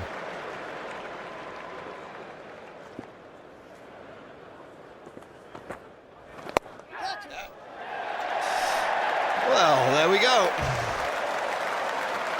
What a simple dismissal that is. Just a nice little prod back to Graham Swan. It's the 17th wicket for the series for Graham Swan. It's all out 74 for Pakistan. Oh, what a poor effort that is. It's an extraordinary capitulation, really, and I think that last wicket sums it up. It was tame, it was limp, it was totally defeatist. It means Pakistan are all out, 372 behind. They really do look like lambs to the slaughter the way they've batted, and it seems they're the type of team that once they're on the slippery slope, they can't claw their way back. Andrew Shah surely will enforce the follow-on. And indeed he has, and Pakistan won't be looking forward to batting again, not after that shocking collapse. 2:13 was the time of the first wicket, and they were bowled out by 4:56, just moments before 5 o'clock. An extraordinarily poor performance from a side who suffered badly because of the big partnership. I think it hurt them and they weren't able to come back from it. 74 is the total. Salman Butt played okay for that 26, but there's nobody else to speak of there. England were very good with the ball. Anderson had just the 1 wicket. Broad had a couple. Steve Finn 3. Graham Swan the very best of them. 8 overs, 3 maidens, 4 for 12, getting it to rip and to bounce and causing all sorts of problems. In fact, Pakistan lost 7 wickets for 28 in 11 overs after tea. That kind of sums up the Malays.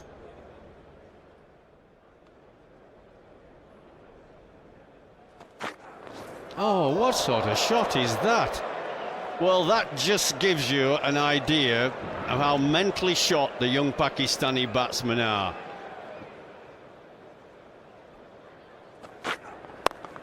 Oh, that's out. What a stupid shot. You've just got bowled out for 74.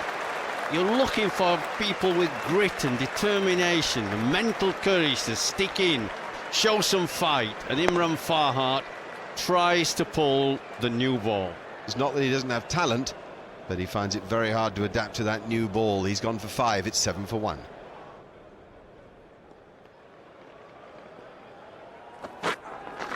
Oh, that's a good ball, is that? My goodness me. You have to follow on and face one like that goes down the slope.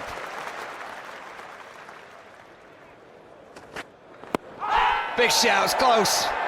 There it is, the finger goes up. Will Yasir Hamid review this? I don't think so. I just don't believe that a batsman who shuffles across his crease doesn't know that he's out LBW to a full ball like that.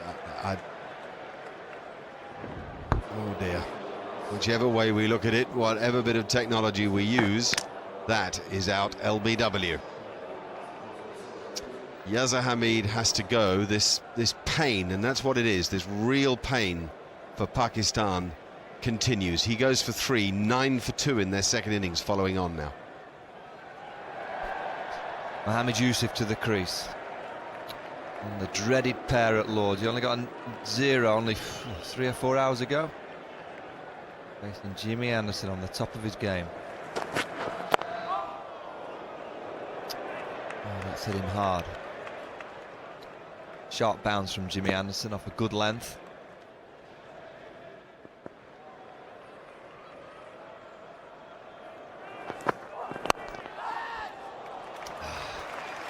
You could see what Stephen Finn was trying to do. That full delivery again, but Mohammad Yusuf was alive to it in this innings.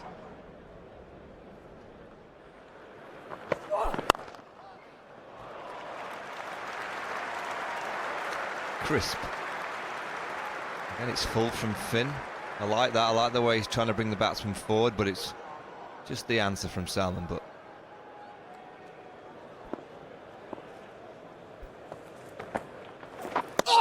that's a great delivery. Salman Butt is trying to look philosophical about it and walk away from his stumps, but even a barn door he couldn't have hit that with. That's close, that's pad first. Now he's given him out, yes. Tony Hill tends to get them right. There'll probably be a review of this. And it'll be interesting to see if the ball turned enough to threaten the stumps. I've taken the review. It's marginal actually, just hitting the pad first. Pitch is on. Very low bounce and hits middle. 4 in 4. Swan v Salman Butt. You're a goner. Well, it just shows that you shouldn't hide the bat behind the pad. You've got to play with the bat just in front of the pad. And he's gone for 21. And they're in trouble again, Pakistan. 41 for 3.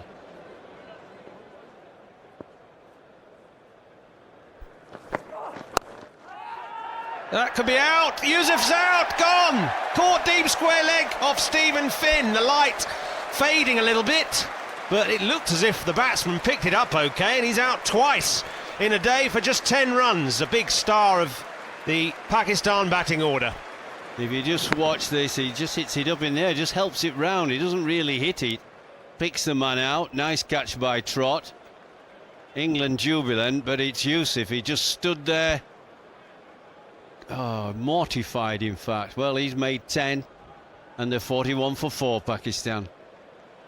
And then the rain got heavier, the players were taken from the field, and that was that for the day, as if it wasn't bad. Newspaper. There are allegations against the Pakistan team for spot fixing and for the wider accusation, indeed, potentially, of match fixing. It's very dramatic stuff. It applies to things that have happened here at Lord's during this game, most specifically to the setup of no balls and then betting on those no balls. And of course, the Pakistan players, by definition, are involved in that. So let's begin by showing you a couple of the no balls that have been featured in the newspaper. First up is one by the young fast bowler, the 18-year-old Mohammed Amir. This is the first ball of the third over on Thursday morning, the first day of the game. Remember, Salman Butt, the Pakistan captain, had won the toss. He'd chosen to bowl first. Mohammed Amir and Mohammed Asif are the men using the new ball, and it's the first ball of the third over, an absolutely massive no ball. I mean, in these days of one-day cricket where bowlers are so disciplined, it's a surprise to see a bowler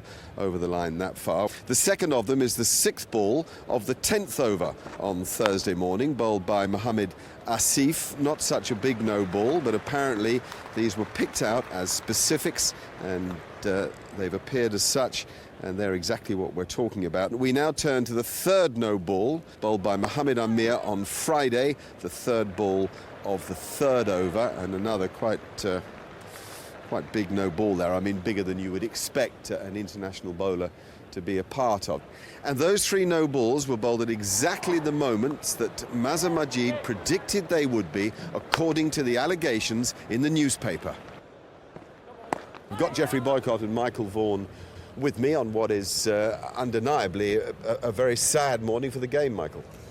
Well, I'm annoyed by this. It really astonishes me that it's reared its ugly head once again. It's something that no one wants to see in the game. The England team are playing their utmost to go on and win the series, playing some good cricket, and then we read the revelations overnight. You know, it's hard to put into words exactly how I'm feeling. I just look at the games in Sydney against Australia, which has been talked about. You know, young bowlers bowling no balls. You know, at the home of cricket, I just feel very saddened by it all. All of these are allegations at present, Geoffrey. You're heartbroken by the fact this talented 18-year-old's involved, aren't you? Well, I think so, but he's got to be drawn in by the senior players. You can't expect an 18-year-old to get into this unless other people are involved. I think the best thing, the good thing that's come out of it, and there isn't much, is the fact that it's all seen on television. We've got pictures of it, all the money laid out, £150,000. We've got the tape recordings, the police are interviewing him, and maybe now, you know, all the whisperings, we've all thought that it's been going on a little bit, but no proof, lots of whisperings. We talked about maybe certain people have been doing it, but you can't prove it. But now it's all out there, and I would expect once the police have interviewed him and really got stuck into him in the questioning, we really get something will happen later on today with the players of the Pakistan team. The Pakistan team arrived here at Lord's very late, not until around about 10 o'clock. They're going to play, apparently, but they haven't emerged to practice. They're away up in a dressing room in the main pavilion up there, and they're just sitting there waiting for the start of the match. What's going to happen here this morning? There's not going to be a good reception for them, is there? Well, you'd think there's going to be a lot of boos, and rightfully so. I mean, if I'm a cricket supporter arriving at Lord's, reading those allegations, you know, I'm not going to give them a warm reception. I'll be clapping the England team, but not for Pakistan. Is there any way that we can look at Pakistan cricket with a kind eye at the moment? No, and we all want to. You know, the floods that are going on in their country, they're not allowed to play international cricket because of terrorism. We've all been sympathetic towards them. Look at Yorkshire, where I come from. We've had a test match. Australia versus Pakistan, we lost money on it. There's nobody there, but we wanted to give them the opportunity to play test cricket. Same at Lord's, they had a test match here. All right. I think it's worth reading out this statement that's just been released this morning, and we're trying to bring you events as they materialise. Now, this is from the ICC. The International Cricket Council, the England and Wales Cricket Board and the Pakistan Cricket Board have been informed by the Metropolitan Police that a 35-year-old man has been arrested on suspicion of conspiracy to defraud bookmakers. Okay. The Metropolitan Police have informed the ICC, ECB and PCB that their investigations continue, and ICC, ECB and PCB, with the involvement of the ICC Anti-Corruption and Security Unit, are now fully assisting those inquiries. No player nor team official has been arrested in relation to this incident, and the fourth Empire Test match will continue as scheduled today. As this is now a subject for a police investigation, neither ICC, ECB, PCB nor the ground authority, the MCC, will make any further comment, and nor for the moment will we? Let's turn to the cricket. And let's begin by reminding ourselves where we are in the match. England made 446. Pakistan then bowled out for 74, were asked to follow on by Andrew Strauss. They're 41 for 4 in their second innings, still a deficit of 331. It's a strange old atmosphere around Lords, unsurprisingly, as the umpires Billy Bowden and Tony Hill make their way to the middle. They're followed by Andrew Strauss and England, Simon. Well, I feel a little bit sorry for the England team, actually, because now that all these allegations have come out, it slightly makes them question what they've achieved in this series. They've given wholehearted commitment to it, and now some of their efforts will be devalued. Here are the Pakistan batsmen, Azhar Ali and Umar Akmal, and there's applause for them. That's interesting in itself. Some boos there too, but I do think that those ripples of applause are sort of rather overriding the boos.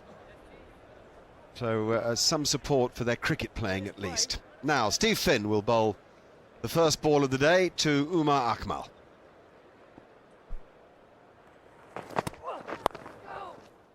And he's away. And it's a great relief that we've got the cricket itself going.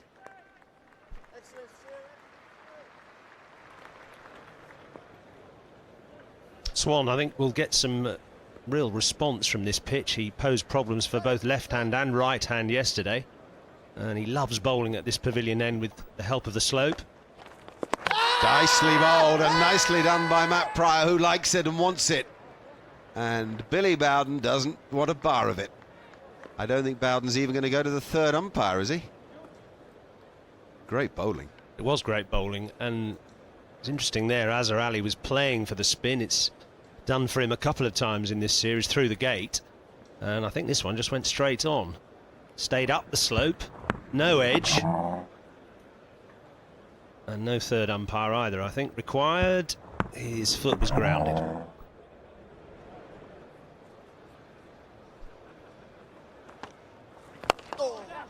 Good stroke.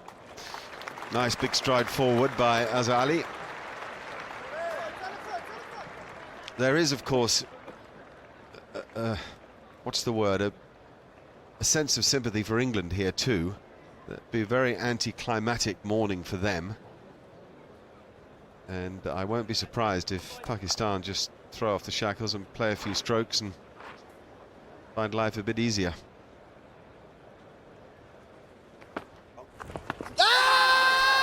Decent shout, but I suspect that Akmal is outside the line. Glorious bowling by Swan already in this over, one that's gone past the outside edge and then beautifully flighted and drawing the batsman forward and finding the gap. Certainly worth the shout. Hawkeye actually suggests that did hit him in line, but the ball was missing in the end. Degree of turn that Swan gets accentuated there by Hawkeye. 4. You can say for certain that Umar Akmal is a good stroke maker.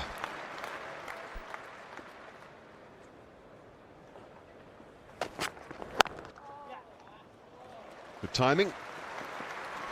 Runs away so quickly down the hill that a sprawling fielder does stop it. Owen Morgan, who I guess knows that slope better than most as he plays here for Middlesex, does very well.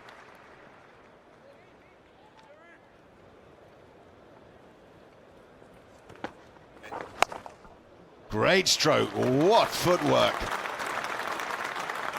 Just in this brief period this morning, we've seen the best of Umar Akmal, the man who impressed so much with his first Test match 100 in New Zealand just prior to Christmas last year.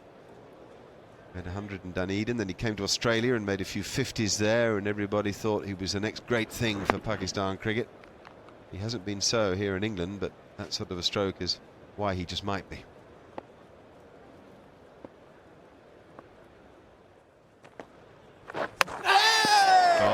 Well bowled, Graham Swan.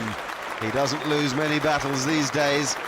He got Azhar Ali with one that turned and bounced in the first innings. Now he's done him the other way. And that's why Swan is such a brilliant bowler, because the batsman just doesn't know which way the ball is going to end up. He bowled him out through the gate at Edgbaston, this batsman Azhar Ali, driving. This time he's expecting the ball to come in and it just stays up the slope. That's a fantastic delivery. That would have got a lot of players out. No disgrace really to be bowled by that. As a 12, and now Pakistan's second innings in ruins at 63 for 5. And note those relatively low-key celebrations by England. We've got plenty more from Lords after the break.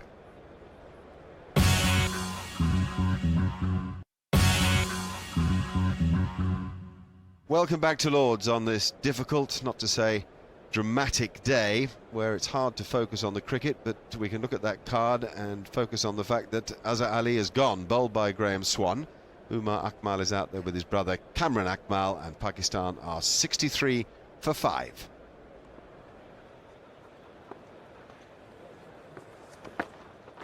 Oh gosh, what a delivery that is. First up for Kamran Akmal. That did rip.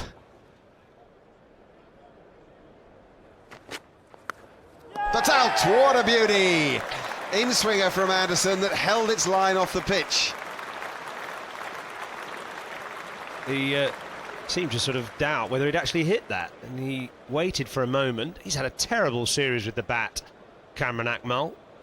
Yes, it just went down the slope. He was playing for the ball to come in, and a little edge to Pryor, and more celebrations this time from England, but there's a noticeable lack of real excitement around the bat. It's almost as if they're expecting the wickets to fall quickly, and they are too. 64 for 6 now. This could be pretty awkward for Amir, the left-hander. There's quite a bit of rough outside the off-stump from the bowler's footmarks. Right arm over the wicket bowlers. Yep, there you are. Turn straight away. There's enough rough there for any good finger spinner, and he does spin it. There's no doubt about that, Swan. He's in good form as well, and they'll just collapse this morning, Pakistan. I mean, there'll be so much going on in the head, wondering what's going to happen to him with the police investigation. I mean, I just think they'll collapse. Well, it's a disappointing end for Amir, and a sad moment for him really with the bat, because that's a pair in this match. 7 balls he's lasted, having fought really hard in earlier games, and he has his head bowed as he walks off. Pakistan 65 for 7.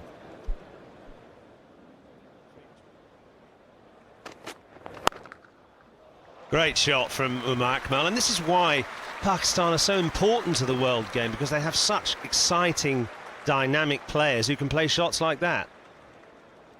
And he's got to keep playing shots sensibly, constructively, not every ball, because he has a great talent. Look at this. This is as good a back foot shot as anybody you've seen in this match.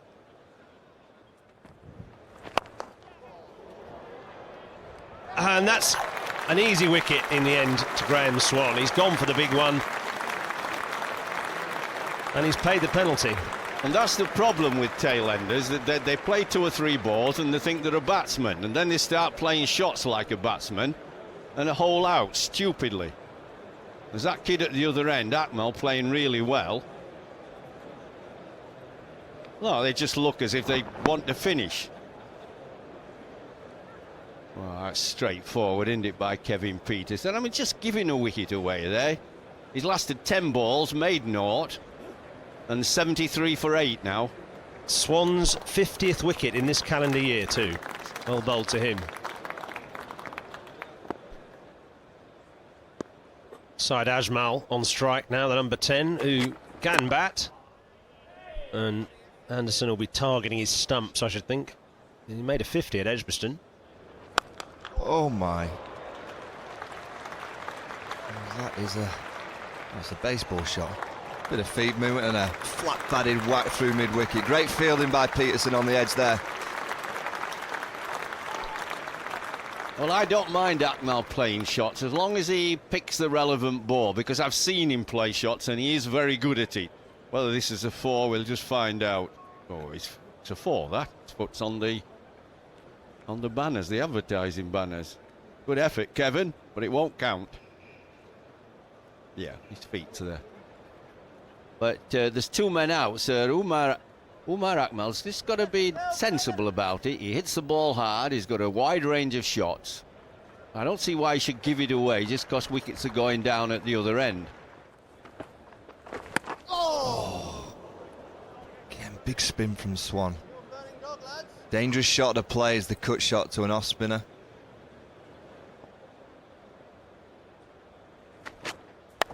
Oh. Well, he's decided to get ready for the one-dayers early. It's in the slot, and he's a talented player, Umar Akmal. He's got all the shots. It's just whether he plays them at the right time. But in this instance, I like it. Just have a go.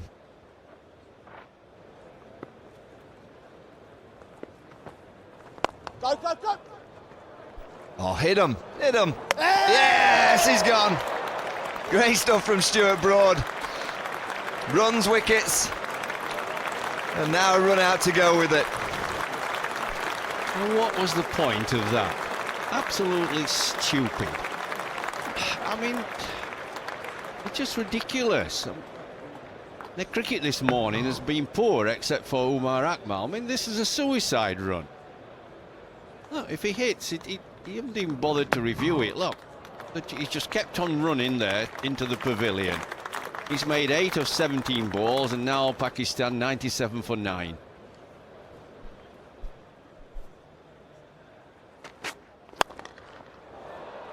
That is a shot. Leg out of the way, smack it over extra. Brings the 100 up, Jeffrey. Well, it's about time too, and I mean, first thing is they didn't make 100 on this pretty good pitch, but this kid has got such great hand-eye coordination.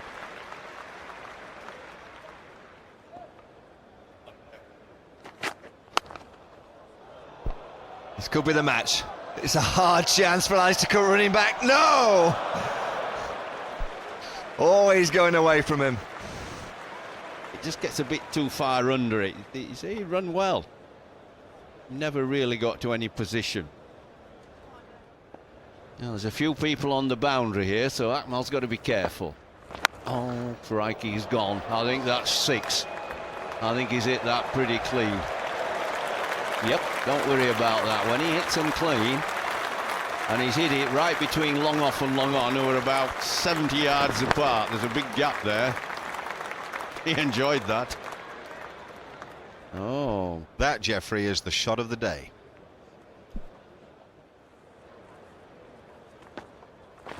Oh, he's hit that as well. Oh, he does hit him. I tell you, and high coordination. That's his 50. He's only been in 40 balls. Yeah, everybody's clapping him, and quite rightly too. He's played very well indeed.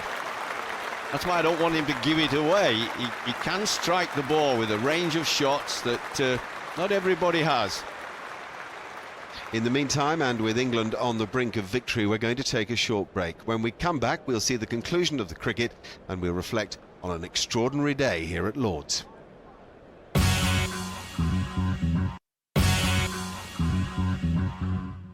Welcome back to Lord's. That place, the pub, the media centre, is a busy old place today. 121 for 9. Umar Akmal, playing plenty of strokes, has 55, and Mohammad Asif is hanging on with him with just a single. Animated applause around the ground as Andrew Strauss brings Stuart Broad into the attack. His efforts in this match have been much appreciated. England need just 1 wicket for victory now. Well, we've got one slip and everybody else spread out. Oh. That's a good shot. That's 4. Don't worry about that. That's a little loosener. He's enjoying himself, is Akmal. He just gives this a rare old clout, doesn't he? There's no technique here, just smack it.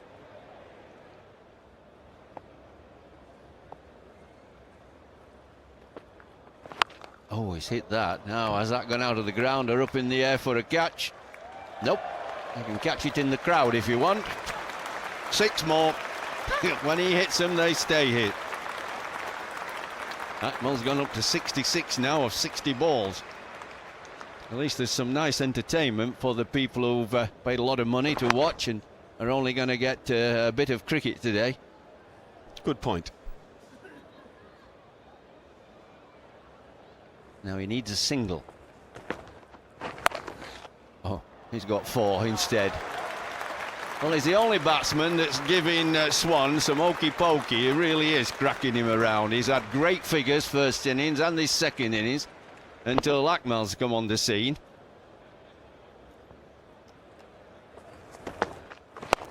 Oh, he's hit that hard. He might as well run for that.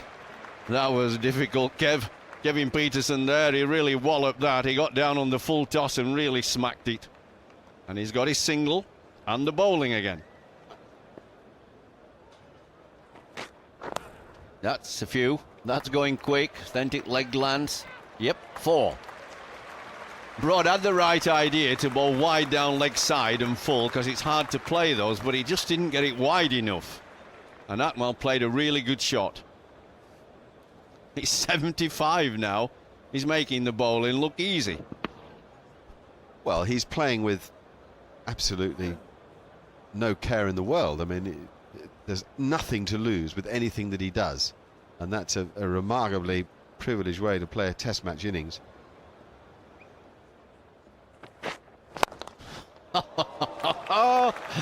Wasn't that a good shot? Oh, that's a 50 stand. Asif's got 1 of 6 balls. That's all he's faced. 6 balls. Well played, Akmal. He's such a clean striker of the ball. That's the thing.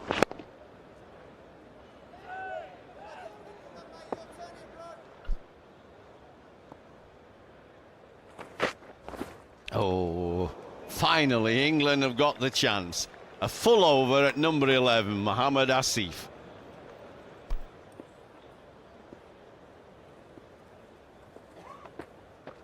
Oh, there's no need for that. Goodness gracious me. Everything was going well. I mean, are they going to review that, Pakistan? They're bound to. They've got to review left. Yeah, they've reviewed that.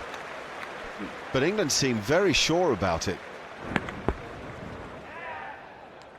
Inside edge onto foot, up in the air by the look of it.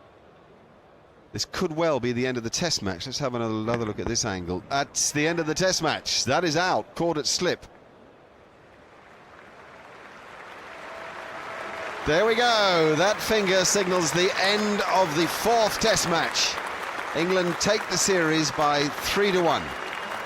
There have been 21 test match series between these sides, and conceivably this one will be the most remembered, and not necessarily for all the right reasons. There's been some excellent cricket from England. Graham Swan has his 9th 5-wicket haul in test match cricket to be proud of today. 5 for 62 he finishes with. Andrew Strauss will be delighted with the way that his team responded to being beaten at the Oval. And although Swan has a smile on his face, it's very clear that other England players are unable to see the lighter side of the moment. They're pleased to have won, but they're shattered by the allegations that stand overnight.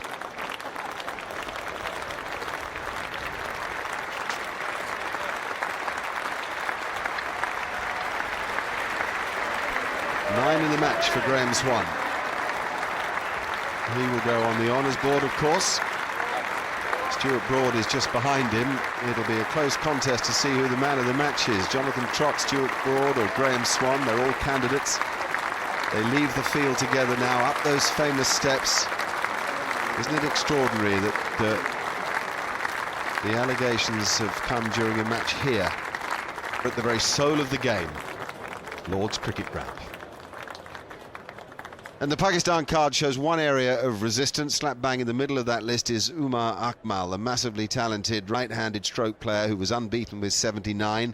Pakistan bowled out for 147. England just too good for them. James Anderson was superb yesterday and today, swinging the ball in and out and causing problems for everybody. 13 overs, 4 maidens, 2 for 35. There was another wicket for Stuart Broad and that run out, of course. What a match he's had. 1 for Steve Finn. And Graham Swan finishes with 13 overs and 5 balls, 1 maiden, 5 for 62. There are the facts and figures. England 446, Pakistan 74 and 147. England win it by an innings and 225 runs, and they take the series by 3-1. And Stuart Broad has been chosen as man of the match and is with me now. What an extraordinary morning for you in so many ways. Yeah, and I think we can take great credit as a team with the professional attitude we took and the ruthlessness we showed to get these final 6 wickets. I mean, it would be very easy to get distracted, but I think the way we fought and got those wickets, at the end of the day, it's a Test match victory that we're very proud of, and a series win that we fought hard for. You must be particularly proud of your own efforts in this match. Yeah, of course. I mean, I'm delighted to get my first 100, and I think the position the team were in, it made it more valuable, and the way sort of Trotty helped me through that was fantastic, and then the runs on the board proved vital. And I think when we got the ball in our hands, we were very disciplined in the lengths we hit. We were a little bit fuller than we normally are, which with the conditions we had here at Lord's really proved dividends for us. I hate having to ask you this, but I feel I must. Because of what's happened overnight, is any of the gloss taken off your own show? Certainly not within the four walls of the changing room, and I think we're all very proud of the efforts we've put in over the last 4 or 5 weeks.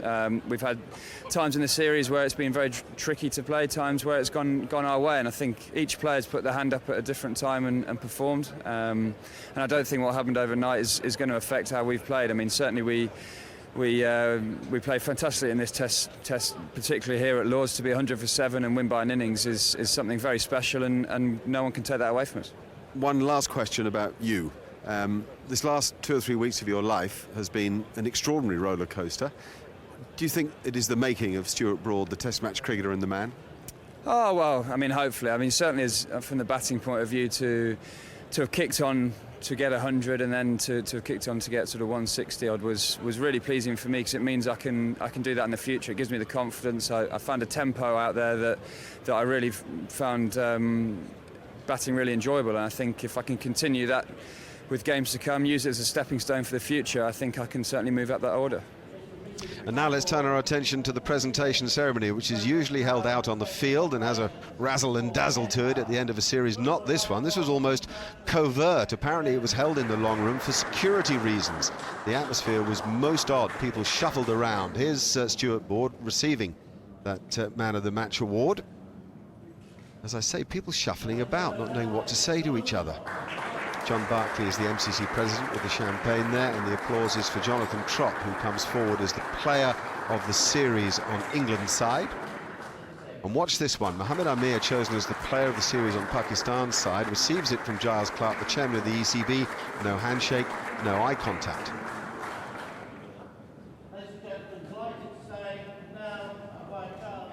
And now Andrew Strauss to receive the N-Power trophy in this understated fashion.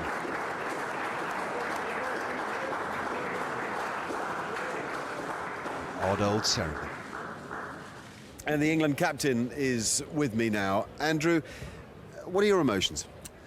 I think pretty somber, really, if I'm honest. Look, it was an outstanding Test match from us. You know, some really top-draw personal performances from Broad and Trott in particular, and the way the bowlers bowled Pakistan out. But you know, waking up this morning, it's hard to think too much about those positive performances, and I suppose it's the allegations out there taking the gloss off the series win.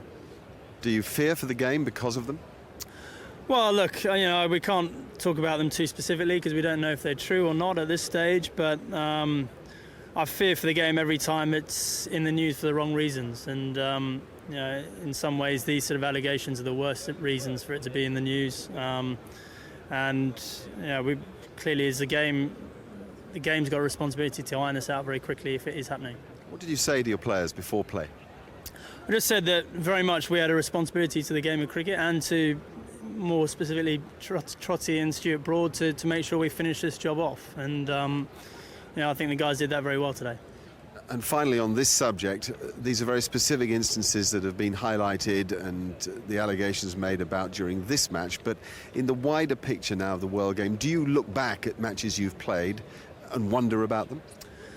I think right at the moment it's hard not to be honest with you. But you know, I very much hope that a lot of the things that have been talked about and said are proved incorrect, because you know, when you train as hard as you do and prepare as hard as you do for Test matches, you really want it to be a level playing field, and if it hasn't been in the past, that's particularly disturbing. All right, let's lift things a moment and talk about the quality of those performances, and particularly of the two players you just mentioned. Yeah, well, I think that partnership between Stuart Broad and Jonathan Trott was probably the best partnership I've seen from an England team. You know, to wrestle the initiative away from Pakistan, who were all over us at that stage, and to get hungry enough to keep going, even when they got us out of trouble, was absolutely outstanding. You know, it probably knocked the stuffing out of the Pakistan team, and the bowlers followed it up really well. So, you know, an incredible performance. And you know, for those of us who've been playing for England for a while, you know, the quality of that batting really blew us away. And the fact is, you've beaten a Test match team 3-1 in a series in which you've had some real highs. Yeah, absolutely. There's been some outstanding performances and 3 very convincing Test match victories, 1 loss. I think we've got to be pretty happy with that. Not everything's 100% rosy at the moment. I think our batting could and should be a bit better than it has been, but you know, I very, very much like the fight we've showed. You know, we've had to come back from some pretty tough circumstances in pretty much all the Test matches. We've done that well, and we've thoroughly deserved our victory. Andrew Strauss, I think, reflecting the thoughts and feelings of many people in and around Lords today. Have a look at the margins of victory for England throughout this series. They won by 354 runs at Trent Bridge, by 9 wickets at Edgbaston, by an innings and 225 at Lords. Those are huge wins. And then Pakistan, credit to them for the way they bounced back at the Oval to keep the series alive, where they won by 4 wickets. Now, for an objective view on the extraordinary things that we've heard today, we've turned to Khalid Hussain, who is the editor of The News, the biggest English language paper in Pakistan. Do you think this might focus minds now to try to get to the root of the problem? I hope so. I hope so. It's time. It's time that they do it because it's been happening for too long, and for the better interest of the game, and especially for Pakistan cricket, they'll have to do something about it. I don't get the impression from you that there's any defence to be had or any other side to the story to be told. The thing is, for the moment, like they said at the press conference, that these are allegations. But you can see from the body language that there's something wrong. Because if somebody alleges that I have taken money and I haven't, I would be very aggressive and I would be angry. How could they do it? But the thing is, today at the press conference, the body language was as if something is wrong, and probably in the next couple of days we'll know. So to sum up, would you say that the people of Pakistan would be very down on their cricket team right now? They are, like right now it's a case of really bad timing with all the floods and everything, and now this it's a major disaster because cricket is followed like religion in Pakistan, and if such a thing comes out and it's proven, it would be damning. Yeah. If we add this to the fact that international cricket can't be played in Pakistan because of the threats of terrorism at the moment, what do you see as the immediate future for Pakistan cricket? Pretty bleak. The thing is, already Pakistan cricket is down in the dumps with no international activity going on there. And plus, if you say that 7 of the players, if they are proven guilty, it would be maybe a bigger disaster than no cricket being played in Pakistan. Because we were hopeful that in a year or 2 cricket will return. But if such things come up and are proven, it's like it'll send back cricket like 20 years back. And finally, and most immediately, can you see Pakistan competing in a one-day series here in the next few weeks? What I've learned from my sources within the team and in the cricket board is it's like 50-50. It depends on what happens over the next 2 days. They might even go back home before the one-day series, or might call 6 or 7 players from Pakistan and leave out these 7 whose names are there. So there are as many as 7 implicated now, are there? Yeah, this is what I've learned, yes. Well, I think Khalid Hussain is agreeing that people in Pakistan are every bit as concerned as we are here. Let's turn our attentions to what is to come, because there's 2 2020 matches in Cardiff, one next Sunday and then one on Tuesday. The second of those is a day-nighter. Then we've got 5 one-day internationals, 50 over games. 2 of them are day games at Chesterland Street in Headingley, and then 3 day-nighters at the Oval, Lords and the Rose Bowl down in Southampton. And we'll have highlights of all of those matches for you on 5. Well, we know that the game is in disarray and the last 24 hours have clearly hurt it. We can only begin to imagine how the Pakistan dressing room must feel. Here's the captain, Salman Butt, at the press conference which he attended with the team manager. These are just allegations, and anybody can stand out and say anything about you, doesn't make them true. I haven't heard any allegation except just taking my name. There's nothing that I've seen or shown on TV or nothing that involves me.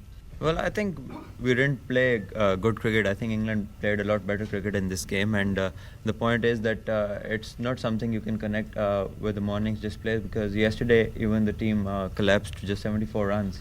So today was a bit better than that, and the guy, they tried their best, but it was just England's game and they played better cricket.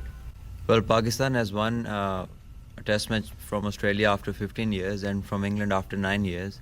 So does that make me to resign from this current situation? And now Yawaz Saeed, the manager of the Pakistan team, is with me. This is a sad day. Yes, it is. Not only for me, but generally it's a sad day and not enjoying it at all. When were you first made aware of such a serious problem? As I've just explained, last night we got home at 7, and at about 7:30 I was told that Scotland Yard is here and they'd like to investigate and see some boys. And I spoke to the Mr. Matthews, myself, and said, go ahead, my support is with you, whatever you want we'll do. So your plan is to cooperate and presumably try to root out the problem? Definitely, unless we cooperate, we're not going to get to the bottom of the problem and solve it. So our aim is to cooperate and find the real truth. Are any specific players named? 3 players who were spoken to was, as I've just mentioned, Salman Butt, Asif and Amir. That must be difficult for you to have the new young captain involved. Yes, it is. Not only new captain, as you know, the squad is 17. Anybody involved in anything is my responsibility, and as I said, it is difficult and I'm not happy about it. Given it's your responsibility, what do you make of the allegations yourself? It is only 24 hours, not even 24 hours, and I would really not try and comment on the allegations.